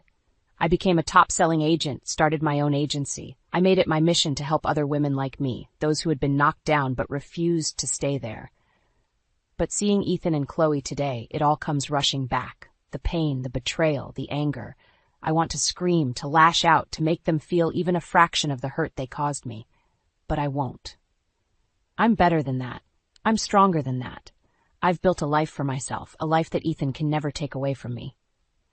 As I pull into my driveway, I take a deep breath and let it out slowly. I won't let them get to me. I won't let them win. I'm Zara, and I'm a survivor. And I'll be damned if I let Ethan and Chloe bring me down again. The divorce papers arrive on a Tuesday. I'm sitting at my desk going over some listings when the receptionist buzzes me. "Zara, there's a courier here for you. He says it's urgent." I sign for the envelope, my hands shaking as I tear it open. The words jump out at me. Petition for divorce. Ethan's name, bold and accusing, next to the checked box for irreconcilable differences. I feel like I've been punched in the gut. I knew things were bad, but I never thought he'd go this far. I never thought he'd just give up on us. I try to call him, but he's not answering. I leave message after message, my voice growing more and more desperate. "Ethan, please, can we just talk about this? Can we try to work it out?" But he's gone. I drive by our house, only to find his car missing and a moving van parked out front. The neighbors give me pitying looks as I sit there, engine idling, tears streaming down my face. I find out later that he moved in with Chloe that same day. He didn't even have the decency to wait until the divorce was final. He just couldn't wait to start his new life with her. The divorce is a nightmare. Ethan fights me tooth and nail, trying to leave me with nothing. He hires the best lawyers, the most ruthless ones, and they tear me apart in court. I remember the day of the final hearing, sitting across from him in that sterile courtroom. He wouldn't even look at me, his eyes fixed on Chloe, who sat smugly in the front row.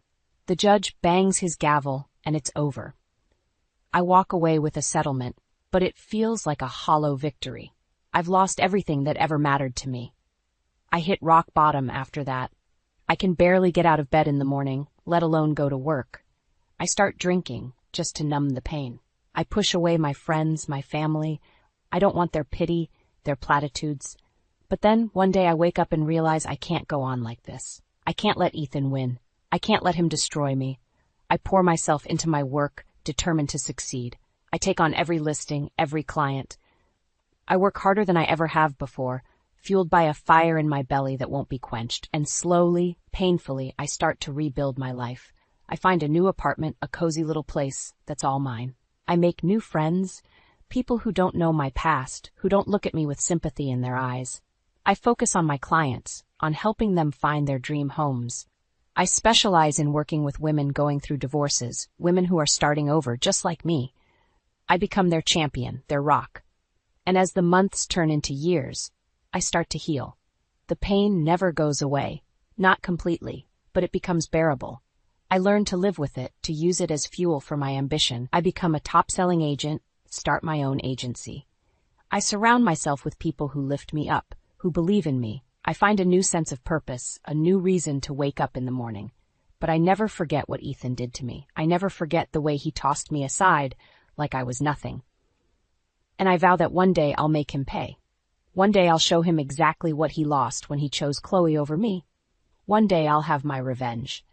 But for now I focus on my work, on my clients, on building the life I deserve. I am Zara, and I will not be broken.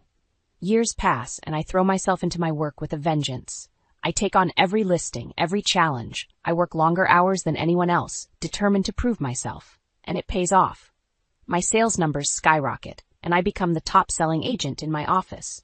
My clients rave about me, recommending me to their friends and family. I specialize in working with women going through tough times, women who are starting over. I become their confidant, their guide. I help them find not just houses, but homes, places where they can heal and rebuild. One of my clients, a single mother named Sarah, hugs me tightly at her closing. "I couldn't have done this without you, Zara," she says, tears in her eyes. "You gave me the strength to start over, to believe in myself again." Her words stay with me, fueling my determination. I know what it's like to feel lost, to feel like you've hit rock bottom. But I also know that it's possible to climb out, to build a new life from the ashes of the old. I start my own agency, surrounding myself with a team of driven, compassionate women. We become known as the go-to agency for women in transition, for those who need a little extra support and understanding. My business thrives, and I become a well-respected figure in the community. I'm invited to speak at conferences, to share my story and my expertise. I even start a mentorship program for young women interested in real estate. But through it all, I never forget about Ethan. I never forget the way he betrayed me, the way he left me broken and alone. I keep tabs on him, on his law firm. I hear rumors of unethical practices, of clients who feel cheated and misused. I bide my time, waiting for the right moment to strike. I know that revenge is a dish best served cold, and I'm willing to wait as long as it takes. And then one day, opportunity knocks. I'm hosting an open house for a high-end property, a stunning mansion with sweeping views of the city. I'm in the middle of showcasing the gourmet kitchen when I hear a familiar voice behind me. Zara, I thought that was you. I turn around and there they are, Ethan and Chloe, looking older and more haggard than I remember. Ethan's hair is graying at the temples, and Chloe's face is pinched and sour. Ethan, Chloe, what a surprise. I keep my voice cool, my smile polite. I didn't expect to see you here. We're looking for a new place, Chloe says, her eyes darting around the room. Something a little more affordable. I raise an eyebrow. Oh, having some financial trouble, are we? Ethan scowls, his face reddening. That's none of your business, Zara. We're just exploring our options. I smile, a slow, predatory grin. Of course. Well, as you can see, business is booming for me. I've got high-profile clients from all over the city, and my agency is thriving. I'm sure I could find you something suitable. Chloe looks uncomfortable, but Ethan just glares at me. We don't need your help, Zara. We're doing just fine on our own. I shrug, turning back to the kitchen. Suit yourself, but if you change your mind, you know where to find me. As they walk away, I can't help but feel a thrill of satisfaction. Ethan may have broken me once, but I've rebuilt myself, stronger and better than ever. And now, seeing him struggling, seeing the cracks in his perfect facade, I know that my time for revenge is coming. I may have lost the battle all those years ago, but I'm determined to win the war. And I'll do it on my own terms, with my head held high and my dignity intact. Ethan and Chloe may have destroyed my past, but they have no power over my future. I am Zara, and I am unstoppable. A few days after the open house, I'm sitting in my office when my assistant buzzes me. Zara, there's a Chloe here to see you. She says it's urgent. I feel a flicker of surprise, but I keep my voice steady. Send her in. Chloe walks in, looking nervous and tired. She fidgets with her purse, avoiding my gaze. Zara, I need your help. I lean back in my chair, studying her. Oh, and why would I help you, Chloe? You and Ethan made it pretty clear you wanted nothing to do with me. She takes a deep breath, finally meeting my eyes. Ethan and we're having some financial difficulties. His law firm is struggling, and we're barely making ends meet. We need to sell our house, but we don't know where to start. I can't help but feel a twinge of satisfaction at her words. Ethan, the high-powered lawyer, reduced to begging for my help. Oh, how the mighty have fallen. But I keep my face neutral, my voice professional. I see. And you think I'm the right person to help you? Chloe nods, her eyes pleading. You're the best in the business, Zara. Everyone knows that. And I know we haven't always seen eye to eye, but I'm hoping we can put that behind us, for the sake of our shared history. I want to laugh in her face, to tell her exactly where she can stick her shared history. But I hold my tongue, sensing an opportunity. Very well, I say, standing up and smoothing my skirt. I'll take a look at your property and see what I can do, but I make no promises. Chloe nods eagerly, relief flooding her face. Thank you, Zara. You have no idea how much this means to us. Oh, but I think I do, Chloe. I think I know exactly how much it means to you, and I plan to use that to my full advantage. Over the next few weeks, I work with Ethan and Chloe to get their house ready for sale. I bring in my team of stagers and photographers, transforming the outdated property into a sleek, modern showpiece. But even as I work, I can't help but notice the tension between them. Ethan is short-tempered and irritable, snapping at Chloe over the smallest things. and Chloe seems withdrawn and unhappy, her eyes dull and lifeless. One day, as we're going over some paperwork, Chloe pulls me aside. "Zara, can I talk to you for a minute in private?" I nod, leading her into a quiet room. She takes a deep breath, her hands shaking. I don't know how much more of this I can take. Ethan, he's not the man I thought he was. I raise an eyebrow, feigning surprise. "Oh, what do you mean?" Chloe's eyes fill with tears. "He's controlling, manipulative. He's been emotionally abusive for years, but I never wanted to admit it. I thought I could change him, but I was wrong." I feel a flicker of sympathy for her, but I push it down. This is the woman who stole my husband, who ruined my life. I can't afford to feel sorry for her. "I'm sorry to hear that, Chloe," I say, my voice cool and detached. "But what do you expect me to do about it?" She looks at me, her eyes pleading. I don't know. I just needed to tell someone. I feel so trapped, so alone." I nod, my mind racing. This is it. This is the opportunity I've been waiting for, the chance to take Ethan down, once and for all. "I understand," I say, placing a hand on her shoulder. "And I want to help you, Chloe, but you have to be willing to help yourself first. You have to be ready to leave him, to start over." She nods, her face crumpling. I know I do, but I'm scared, Zara. I'm so scared." I squeeze her shoulder, my voice firm and reassuring. "I know you are, but you're not alone, Chloe. I'm here for you, and together we'll make sure Ethan gets exactly what he deserves." Over the next few days, I work closely with Ethan and Chloe, showing them potential properties that fit their budget. I'm professional and courteous, but I can't help but notice the growing tension between them. Ethan is short-tempered and impatient, dismissing every house I show them with a sneer. "Is this the best you can do, Zara?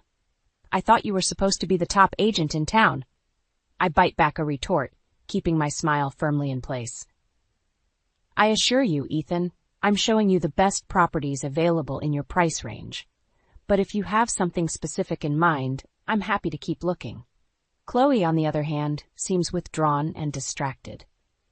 She barely speaks during our showings, her eyes fixed on the ground. I catch her looking at Ethan with a mixture of fear and resentment, and I know that our conversation from the other day is still weighing heavily on her mind. As we're driving back from yet another unsuccessful showing, Chloe suddenly speaks up from the back seat. "Zara, can we talk? Privately?" I glance at Ethan, who's scowling out the window. "Of course, Chloe. Why don't we grab a coffee?" I drop Ethan off at their hotel, promising to meet him later to go over some paperwork. Then I drive Chloe to a quiet cafe, ordering us both a latte. She takes a deep breath, her hands wrapped tightly around her mug.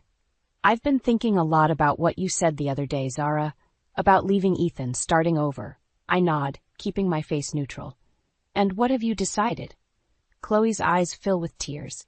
I don't know if I can do it. He's all I've known for so long, and I'm scared of what he might do if I try to leave." I reach across the table, taking her hand in mine.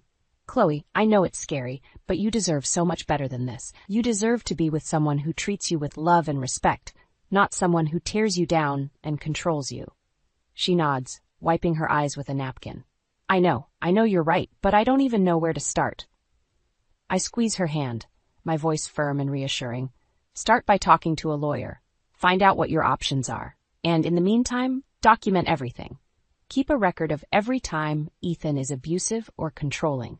It will help you build a case if you decide to leave." Chloe takes a shaky breath, nodding. Okay, I can do that." I smile at her, feeling a flicker of something that might be hope. "And Chloe? Remember, you're not alone. I'm here for you, every step of the way." We finish our coffee and head back to the hotel, where Ethan is waiting impatiently in the lobby. "Where have you been?" he snaps, glaring at Chloe. "I've been waiting for over an hour." I step forward, my voice calm and professional. "I apologize, Ethan. Chloe and I had some business to discuss, but I assure you, everything is under control." He scowls at me, his eyes narrowing. "It better be. I don't have time for any more of your games, Zara." I smile at him, a slow, predatory grin. "Oh, Ethan, you have no idea what kind of game I'm playing." As I walk away, I can feel his eyes boring into my back, but I don't look back. I have work to do. Over the next few weeks, I help Chloe gather evidence of Ethan's abuse. She starts keeping a journal, documenting every cruel word, every controlling action. She takes photos of the bruises on her arms, the holes he's punched in the walls, and all the while, I'm building my own case against him. I reach out to some of his former clients, the ones who felt cheated and misused. I gather evidence of his unethical practices, his shady dealings. I know that the time is coming. The time to take Ethan down once and for all, and when that day comes, I'll be ready. Ready to watch him fall, ready to see the look on his face when he realizes that he's finally met his match. In Zara, the woman he once destroyed, the woman who rose from the ashes, stronger and more powerful than ever before, the woman who will be his ultimate downfall. The day of reckoning arrives sooner than I expected. I'm in my office going over some paperwork when my phone rings. It's Chloe, and she's hysterical. "Zara, please, you have to help me. Ethan, he found out about the lawyer. He's furious. He's threatening to hurt me, to ruin me."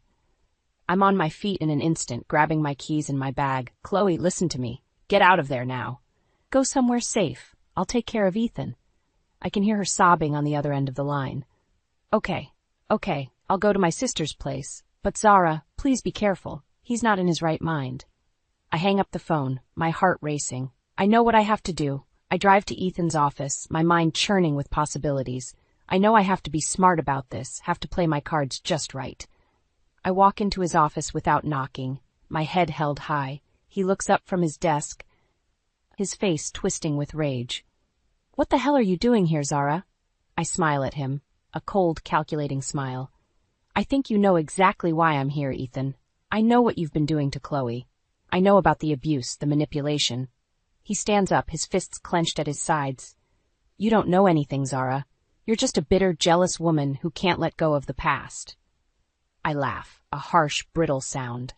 "Oh, Ethan, you have no idea what I'm capable of. I've been watching you, gathering evidence. I know about your unethical practices, your shady dealings. I have enough to ruin you, to destroy everything you've ever worked for." His face pales, and I can see the fear in his eyes. "You're bluffing. You don't have anything on me." I reach into my bag, pulling out a thick folder. "Oh, but I do, Ethan. I have testimonies from your former clients, the ones you cheated and lied to. I have financial records showing your embezzlement, your fraud. I have photos of Chloe's bruises, the ones you gave her when you lost your temper." I toss the folder onto his desk, watching as he scrambles to pick it up. "It's over, Ethan. You're finished. And if you ever come near Chloe again, if you ever lay a hand on her, I'll make sure you spend the rest of your life behind bars." He looks up at me, his face contorted with rage and fear. "You can't do this, Zara. You can't destroy me."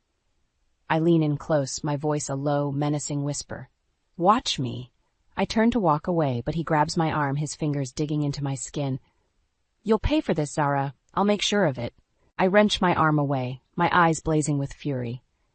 "No, Ethan. You're the one who's going to pay. For everything you've done to me, to Chloe, to all the people you've hurt along the way.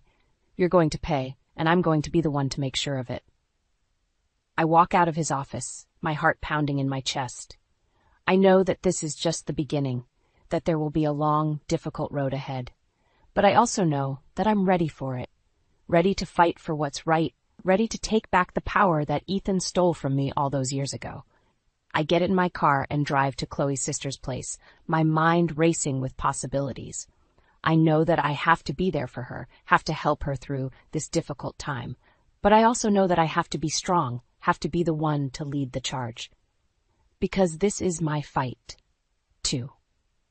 This is my chance to make things right, to get the revenge I've been dreaming of for so long. And I won't rest until Ethan is brought to justice, until he's made to pay for all the pain and suffering he's caused.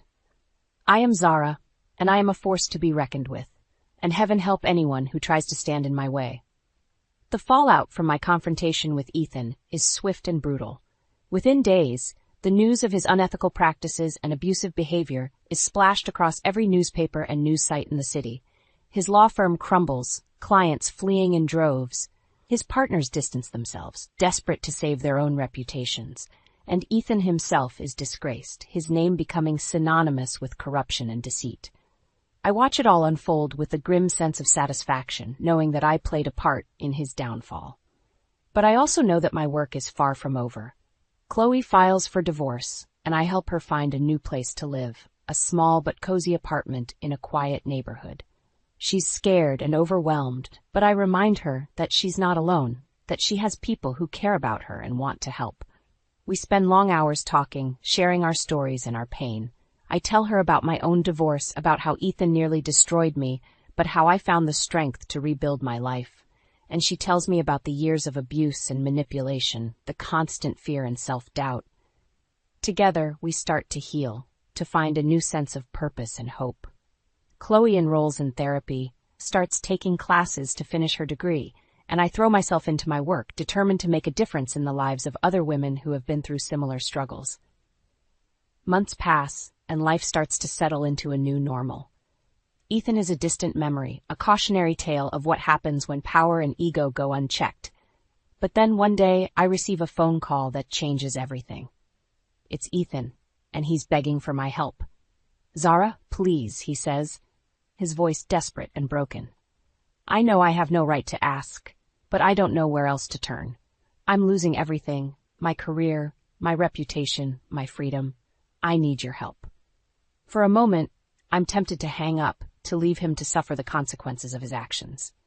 But then I remember something my therapist once told me about the power of forgiveness, about how holding on to anger and resentment only hurts ourselves in the end. So I take a deep breath, and I make a decision that surprises even me.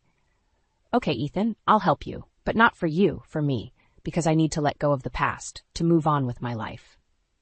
We meet at a coffee shop, and I listen as he pours out his heart, telling me about his regrets, his fears, his desperate desire to make things right.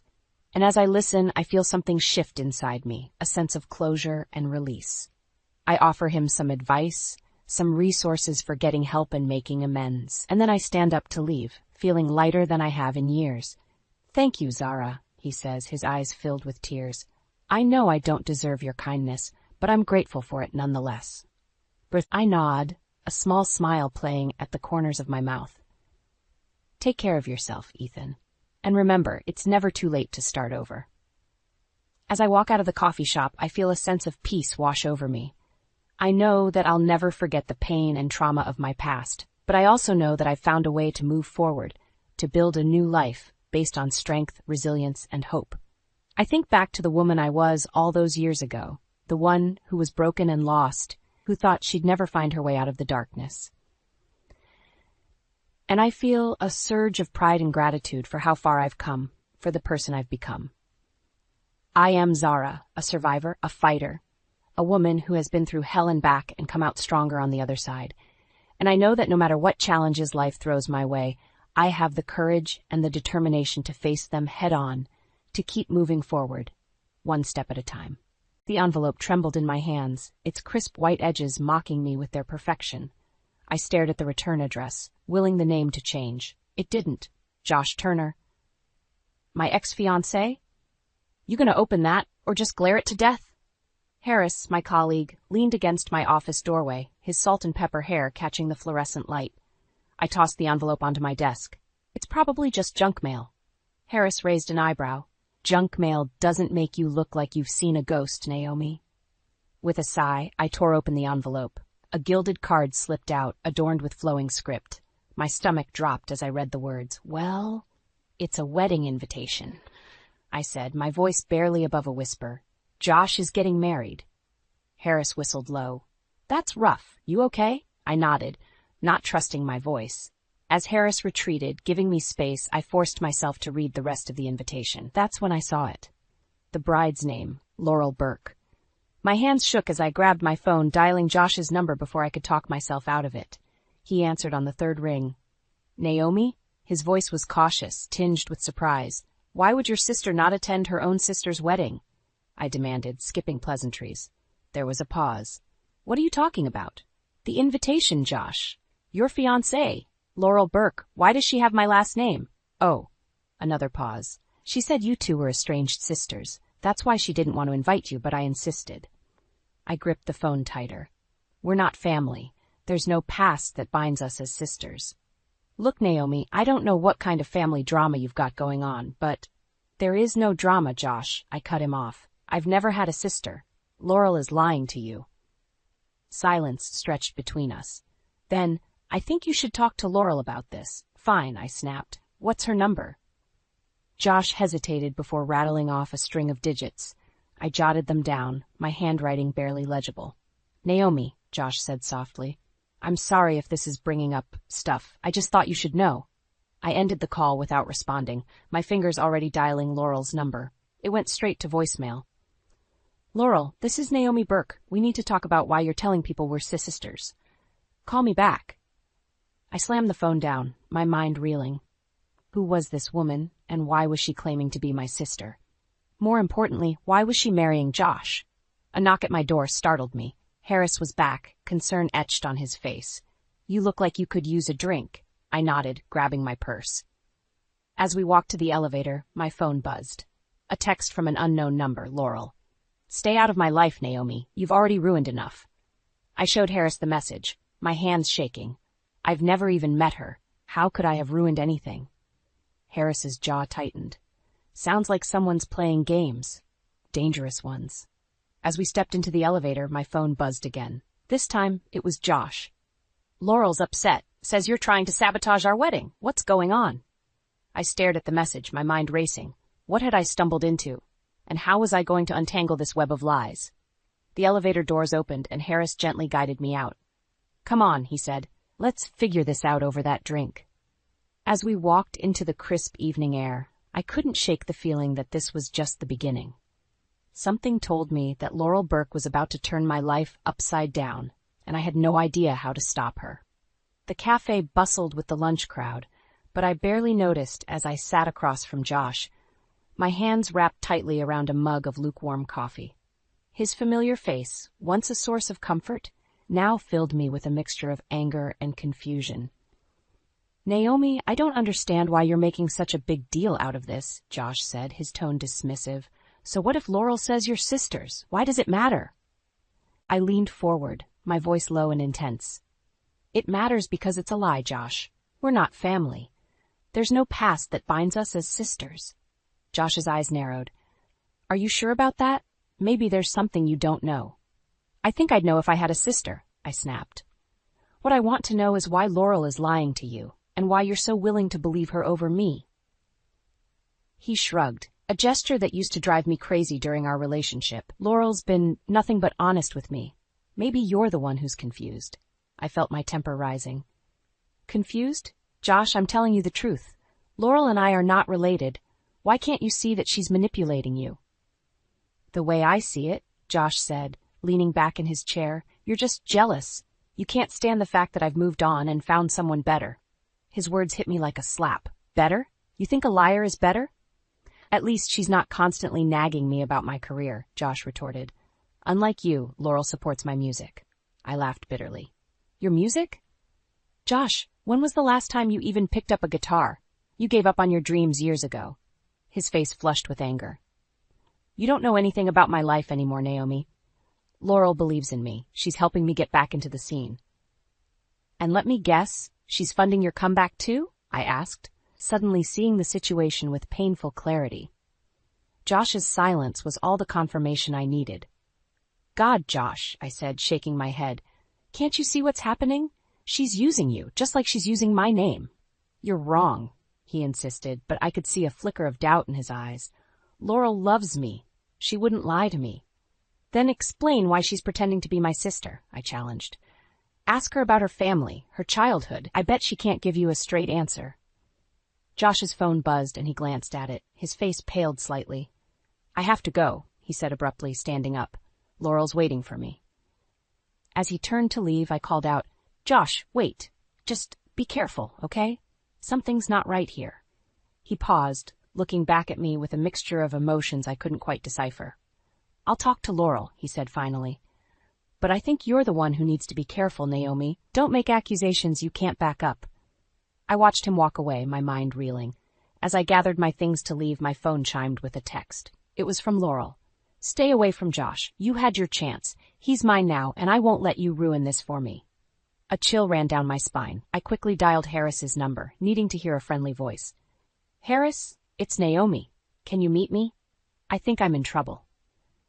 As I hung up, I couldn't shake the feeling that I'd just opened Pandora's box. Laurel's threat echoed in my mind, and I realized with growing dread that this was far from over.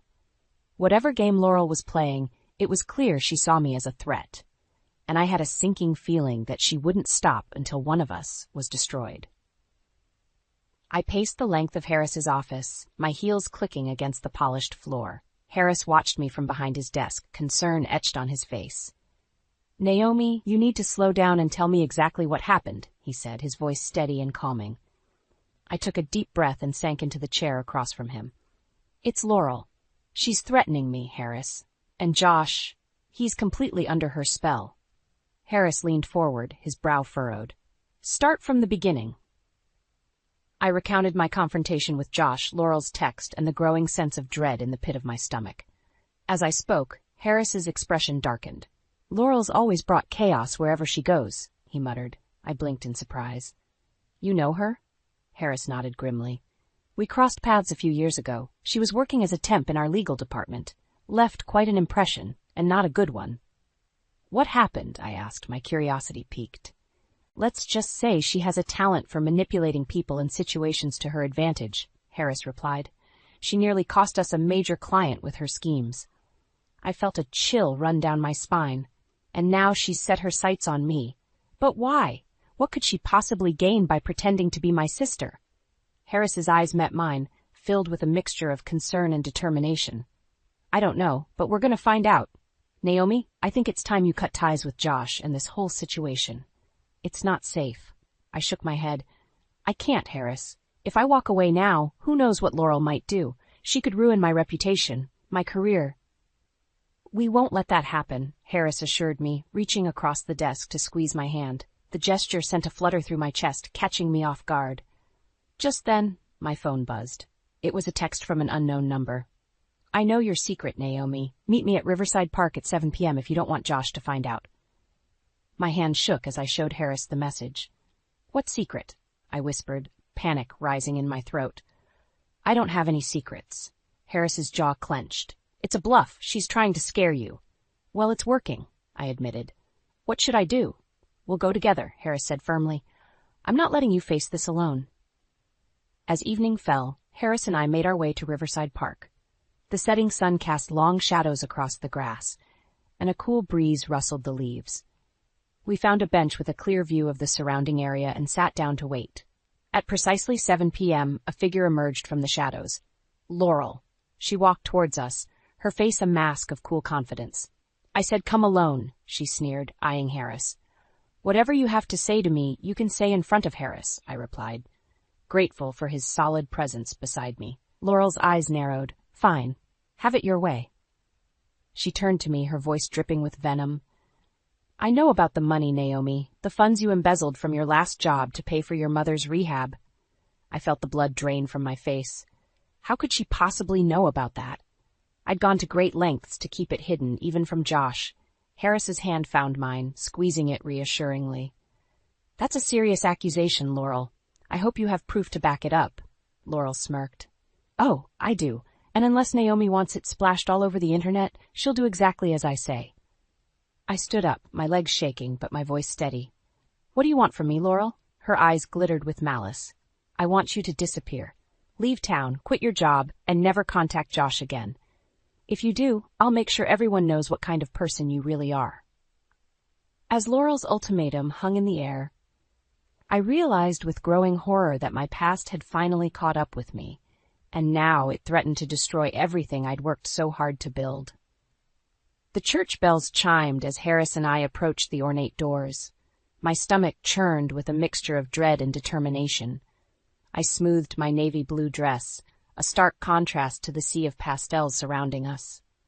"You don't have to do this," Harris murmured, his hand a comforting presence on my lower back. I took a deep breath. "Yes, I do. I need answers." We slipped into the back pew just as the wedding march began. Heads turned, curious whispers rippling through the crowd at our late arrival. I ignored them, my eyes fixed on Josh at the altar. He looked nervous, fidgeting with his cufflinks. Then Laurel appeared, a vision in white. Her eyes locked with mine for a brief moment, a flash of triumph in her gaze. I clenched my fists, willing myself to stay calm. The ceremony was a blur of words and rituals. I barely registered the vows, too focused on the way Josh's hands trembled as he slipped the ring onto Laurel's finger. Did he have doubts? Or was I projecting my own unresolved feelings? As the newlyweds made their way down the aisle, Laurel's arm looped possessively through Josh's. I felt a sudden wave of clarity. This wasn't about Josh anymore. It was about uncovering the truth behind Laurel's lies. At the reception, Harris and I kept to ourselves, observing from a corner table. Laurel flitted from guest to guest, her laughter tinkling like shattered glass. Harris muttered, "Watch how she works the room." I nodded, noticing how Laurel subtly guided conversations, always keeping herself at the center of attention.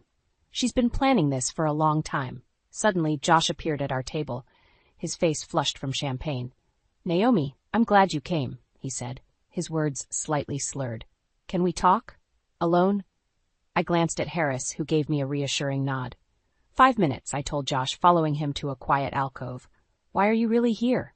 Josh asked, his eyes searching mine. "I could ask you the same thing," I retorted. "Are you happy, Josh? Really happy?" He hesitated, and in that moment I saw a flicker of the man I once loved. I don't know, Laurel, she's intense. Sometimes I feel like I'm drowning."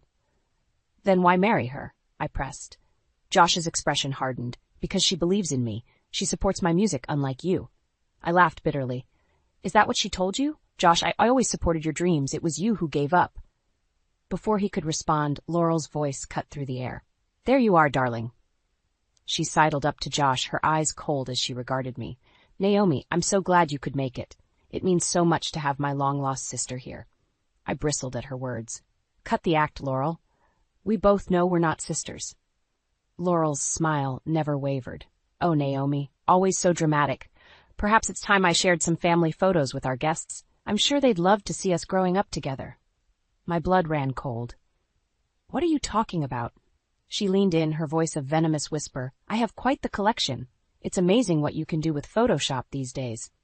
As she sauntered away, Josh in tow, I felt the ground shift beneath my feet. Laurel wasn't just lying, she was creating an entire false history. I rushed back to Harris, my mind reeling. "We need to leave. Now." "What happened?" he asked, concern etched on his face. "Laurel's gone too far," I said, my voice shaking. "She's fabricating evidence of our supposed sisterhood. If those photos get out, my reputation, my career, everything could be ruined." Harris stood, his jaw set. "Then we fight back. It's time to uncover who Laurel really is and why she's doing this." As we left the reception, I felt a strange mix of fear and resolve. Laurel had raised the stakes, but she'd also made a critical mistake. In her attempt to trap me, she'd given me the push I needed to dig deeper into her past. "Thanks for opening my eyes, Josh," I muttered as we drove away. "You've done me a favor." The battle lines were drawn. It was time to take control of my narrative and expose Laurel's web of lies, no matter the cost. The reception hall buzzed with chatter and clinking glasses, but all I could focus on was Laurel's venomous glare from across the room. Harris squeezed my hand reassuringly as we made our way to a quiet corner. "We need to leave," I whispered urgently. "Laurel's threatening to release doctored photos of us as sisters. If those get out, my whole life could unravel." Before Harris could respond, Laurel materialized beside us, her white gown rustling ominously. "Enjoying the party, dear sister," she sneered. I straightened my spine, meeting her gaze. "Drop the act, Laurel. We both know the truth." Her eyes narrowed. "Do we? Because I have a lifetime of memories that say otherwise. Memories I'm more than happy to share with everyone here." "You're bluffing," I challenged, but my voice wavered. Laurel's laugh was cold and brittle. "Am I? Let's find out." She turned to address the room, raising her voice. "Everyone, I have a special treat. Childhood photos of my sister Naomi and me." Panic surged through me as Laurel produced a tablet from seemingly nowhere. I lunged for it, but she danced away, tapping the screen with a triumphant smirk. The room fell silent as images flickered to life on the large projection screen. There we were, Laurel and I, smiling arm in arm at a beach, blowing out birthday candles together, posing in matching school uniforms. My heart raced as I recognized backgrounds from my own childhood photos, seamlessly altered to include Laurel. Gasps and murmurs rippled through the crowd. I felt the weight of judgmental stares, the silent accusations of deceit. Even Harris looked confused. His brow furrowed as he glanced between me and the screen. "Isn't this lovely?" Laurel cooed, her voice dripping with false sweetness. So many precious memories. I couldn't breathe. The walls seemed to close in as the magnitude of Laurel's deception hit me.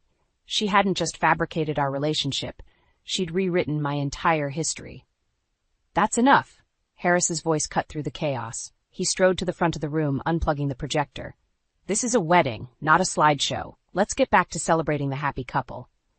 As the guests reluctantly dispersed, Laurel cornered me, her eyes blazing. "Why are you doing this?" I hissed. "What could you possibly gain?" For a moment, her mask slipped, revealing a depth of pain and anger I hadn't expected. "You have everything," she spat. "The career, the respect, the man who loves you. I'm just taking what should have been mine." Before I could respond, Josh appeared, looking bewildered. "Laurel, what's going on? Why is Naomi upset?" Laurel's demeanor instantly changed, tears welling in her eyes. "Oh, Josh, Naomi's trying to ruin our special day. She's always been jealous of our relationship." I watched in disbelief as Josh comforted her, shooting me an accusatory glance. The injustice of it all hit me like a physical blow. Why did I ever think Josh's approval mattered? I muttered, more to myself than anyone else. Harris was at my side in an instant, his presence a steadying force. "Naomi, we need to go. This isn't healthy for you." As we turned to leave, Laurel's composure cracked entirely. She lunged at me, tears streaming down her face. "You can't leave. You can't abandon me again." Security intervened, holding Laurel back as she sobbed hysterically. The raw anguish in her voice made me pause. There was something more here, a deeper pain driving her actions. In that moment, I made a decision. I couldn't run from this. Whatever twisted game Laurel was playing, whatever wounds from her past were fueling this obsession, I needed to understand, for my own sake and maybe for hers too. I turned to Harris, my voice steady despite the turmoil inside. "I can't walk away. Not yet. There's more to this story, and I need to uncover the truth." Harris nodded, his eyes filled with concern and something deeper. Admiration, perhaps? "Then we'll face it together. Whatever comes next, you're not alone in this." As we left the chaos of the reception behind, I felt a strange mix of dread and determination. Laurel's breakdown had revealed the depths of her instability, but also hinted at a shared pain I couldn't ignore. The path ahead was uncertain, but one thing was clear. The web of lies surrounding us was about to unravel, and I had to be ready for whatever truths lay beneath. The days following Laurel's wedding meltdown blurred together in a haze of anxiety and sleepless nights. I couldn't shake the image of her tear-stained face, the raw anguish in her voice, as she accused me of abandoning her. It didn't make sense, but I knew there was a missing piece to this puzzle. Harris had been my rock through it all, a steady presence as we dug deeper into Laurel's past. We'd discovered she'd changed her name several times, leaving a trail of broken relationships and financial disasters in her wake. But why was she so fixated on me? As I pored over another stack of documents in Harris's office, my phone buzzed. Josh's name flashed on the screen. I hesitated, then answered. "Naomi, I need to see you." His voice was urgent, tinged with fear. "It's about Laurel. Please, I don't know who else to turn to." Against my better judgment, I agreed to meet him at a nearby park. Harris insisted on coming with me, his protective instincts on high alert. Josh was already there when we arrived, pacing nervously. He looked haggard, nothing like the confident man I'd once loved. "What's going on, Josh?" I asked, keeping my distance. He ran a hand through his disheveled hair. "Laurel's gone off the deep end. She's been ranting about you, about how you stole her life. I found plans in her notebook, detailed plans about ruining your career, your reputation. She's obsessed, Naomi." My blood ran cold. "Why are you telling me this now?" "Because I finally realized how wrong I've been," Josh's voice cracked. "About everything, about you, about Laurel. I've been such a fool." As he spoke, memories flooded back. The constant criticism, the subtle put-downs, the way he'd slowly chipped away at my self-esteem during our relationship. I felt a surge of anger, not just at Josh, but at myself for allowing it for so long. "It's easier to promise the moon when you're cornered, isn't it, Josh?" I said bitterly. He flinched at my words. "I know I hurt you, Naomi. I was selfish and manipulative. But please, you have to believe me about Laurel. She's dangerous." Before I could respond, Harris stepped forward. We appreciate the warning, Josh, but I think it's time you step back and let Naomi move on with her life. Josh's eyes widened as he looked between us, realization dawning. You two are... together? Harris finished, taking my hand, and I won't let anyone hurt Naomi again. Not Laurel, and not you. As we turned to leave, Josh called out desperately, I still love you, Naomi. I know I don't deserve it, but please, give me another chance. I froze, a whirlwind of emotions threatening to overwhelm me. Part of me, the part that still ached from our shared history, wanted to believe him. But as I looked at Harris, steady and supportive beside me, I knew what I had to do. No, Josh, I said firmly. What we had is over. I've moved on, and it's time you did too. We walked away, leaving Josh standing alone in the fading sunlight. As we reached the car, my phone chimed with a text. Unknown number. I warned you to stay away, sister dear. Now you'll pay. Check your email. With shaking hands, I opened my inbox. There, sent to everyone in my contact list, including my boss and colleagues, were documents detailing the embezzlement from my previous job, the secret I'd buried so deeply, the mistake I'd made out of desperation to help my mother. Oh God, I whispered, showing Harris the screen. She's ruined everything. Harris pulled me close. We'll fight this, Naomi. Together. I promise you, we'll find a way through. But as the weight of Laurel's revenge settled over me, I couldn't help but wonder if this was a battle I could win. My career, my reputation, my future, everything I'd worked so hard for was crumbling around me. And somewhere out there, Laurel was watching, reveling in the chaos she'd created. The final showdown was coming, and I knew that only one of us would be left standing when the dust settled. The world around me crumbled as I stared at my phone, Laurel's vengeful email burning into my retinas. My career, my reputation, everything I'd worked so hard for was in jeopardy. Harris's arm around my shoulders felt like the only thing keeping me from collapsing. We need to get ahead of this, Harris said, his voice steady despite the storm raging around us. Let's go to your office. We'll talk to HR, explain the situation. I nodded numbly, allowing him to guide me to the car. The drive to the office was a blur, my mind racing with worst-case scenarios. As we stepped into the elevator, my phone buzzed again. Josh. Naomi, please, I need to see you. It's urgent. I showed Harris the message, my hand trembling. What should I do? He frowned. It could be a trap. Laurel might be using him to get to you. Or he might have information that could help, I countered, surprising myself with the strength in my voice. I need to know, Harris. I need to end this. Reluctantly, he agreed, and we arranged to meet Josh at a nearby coffee shop. When we arrived, Josh was already there, looking haggard and desperate. Naomi, thank God, he said, standing as we approached. Laurel's gone. She emptied our accounts and disappeared, I think she might be coming for you. My blood ran cold. What do you mean, coming for me? Josh's eyes darted nervously around the cafe. I found her journals. She's been planning this for years, Naomi. The wedding, the fake sisterhood, it was all part of some twisted revenge plot. She blames you for something that happened in her past, something about her real sister. The pieces suddenly clicked into place. The temp job, I whispered. 5 years ago, I was on the hiring committee. We didn't choose her sister for a position. She was devastated. And now she's out to destroy you, Harris finished, his jaw clenched. Josh nodded miserably. I'm so sorry, Naomi. I should have seen through her lies. I was weak and I let her manipulate me. But I want to make it right. Please, let me help you stop her. For a moment, I saw a glimmer of the man I once loved. Vulnerable, sincere. But as I looked at Harris, steady and supportive beside me, I knew there was no going back. I appreciate the warning, Josh, I said softly. But this isn't your fight anymore. Please forget about me, forever. It's time we both moved on. The hurt in his eyes was palpable, but I stood firm. As Josh left, shoulders slumped in defeat, I turned to Harris. We need to find Laurel before she does any more damage. Just then, my phone chimed with a new email. My breath caught as I read the subject line, Your mother says hello, sister dear. With shaking hands, I opened the message. There was a photo of my estranged mother, Grace, bound and gagged in what looked like an abandoned warehouse. The message below chilled me to the bone. Time to face your past, Naomi. Come alone to the address below, or Mommy Dearest pays the price for your sins. I showed Harris the screen, my mind reeling. She has my mother. I have to go. Harris gripped my shoulders, his eyes intense. Not alone. We'll call the police. No, I cut him off. You don't know Laurel. She'll hurt my mother if I don't play by her rules. I have to do this myself. Naomi, please, Harris pleaded. Let me help you. We can face this together. I cupped his face in my hands, memorizing every line and curve. I love you, Harris, but this is my battle to fight. I need to end this once and for all.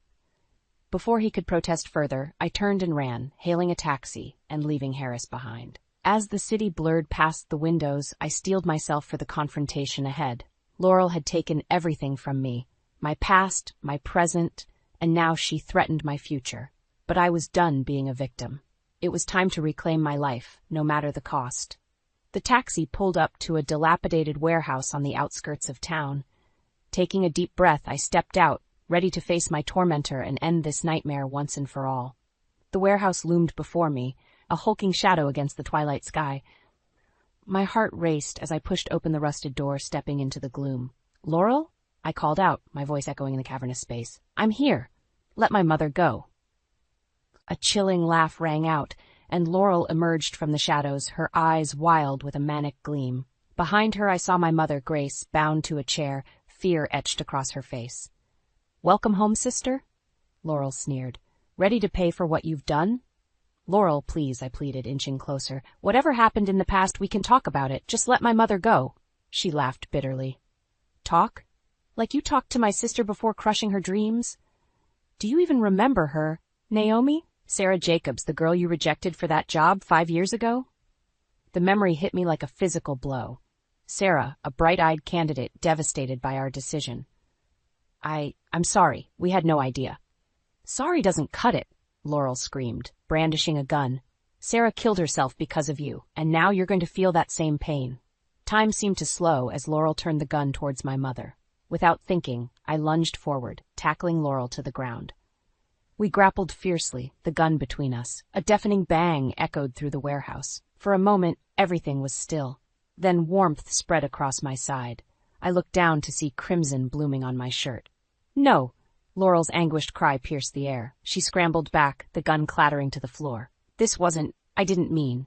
Suddenly, the warehouse doors burst open. Harris rushed in, followed by police officers. Naomi! He cried, racing to my side. As the officers subdued Laurel, Harris cradled me in his arms. Stay with me, love, he whispered, pressing his hand to my wound. Help is coming.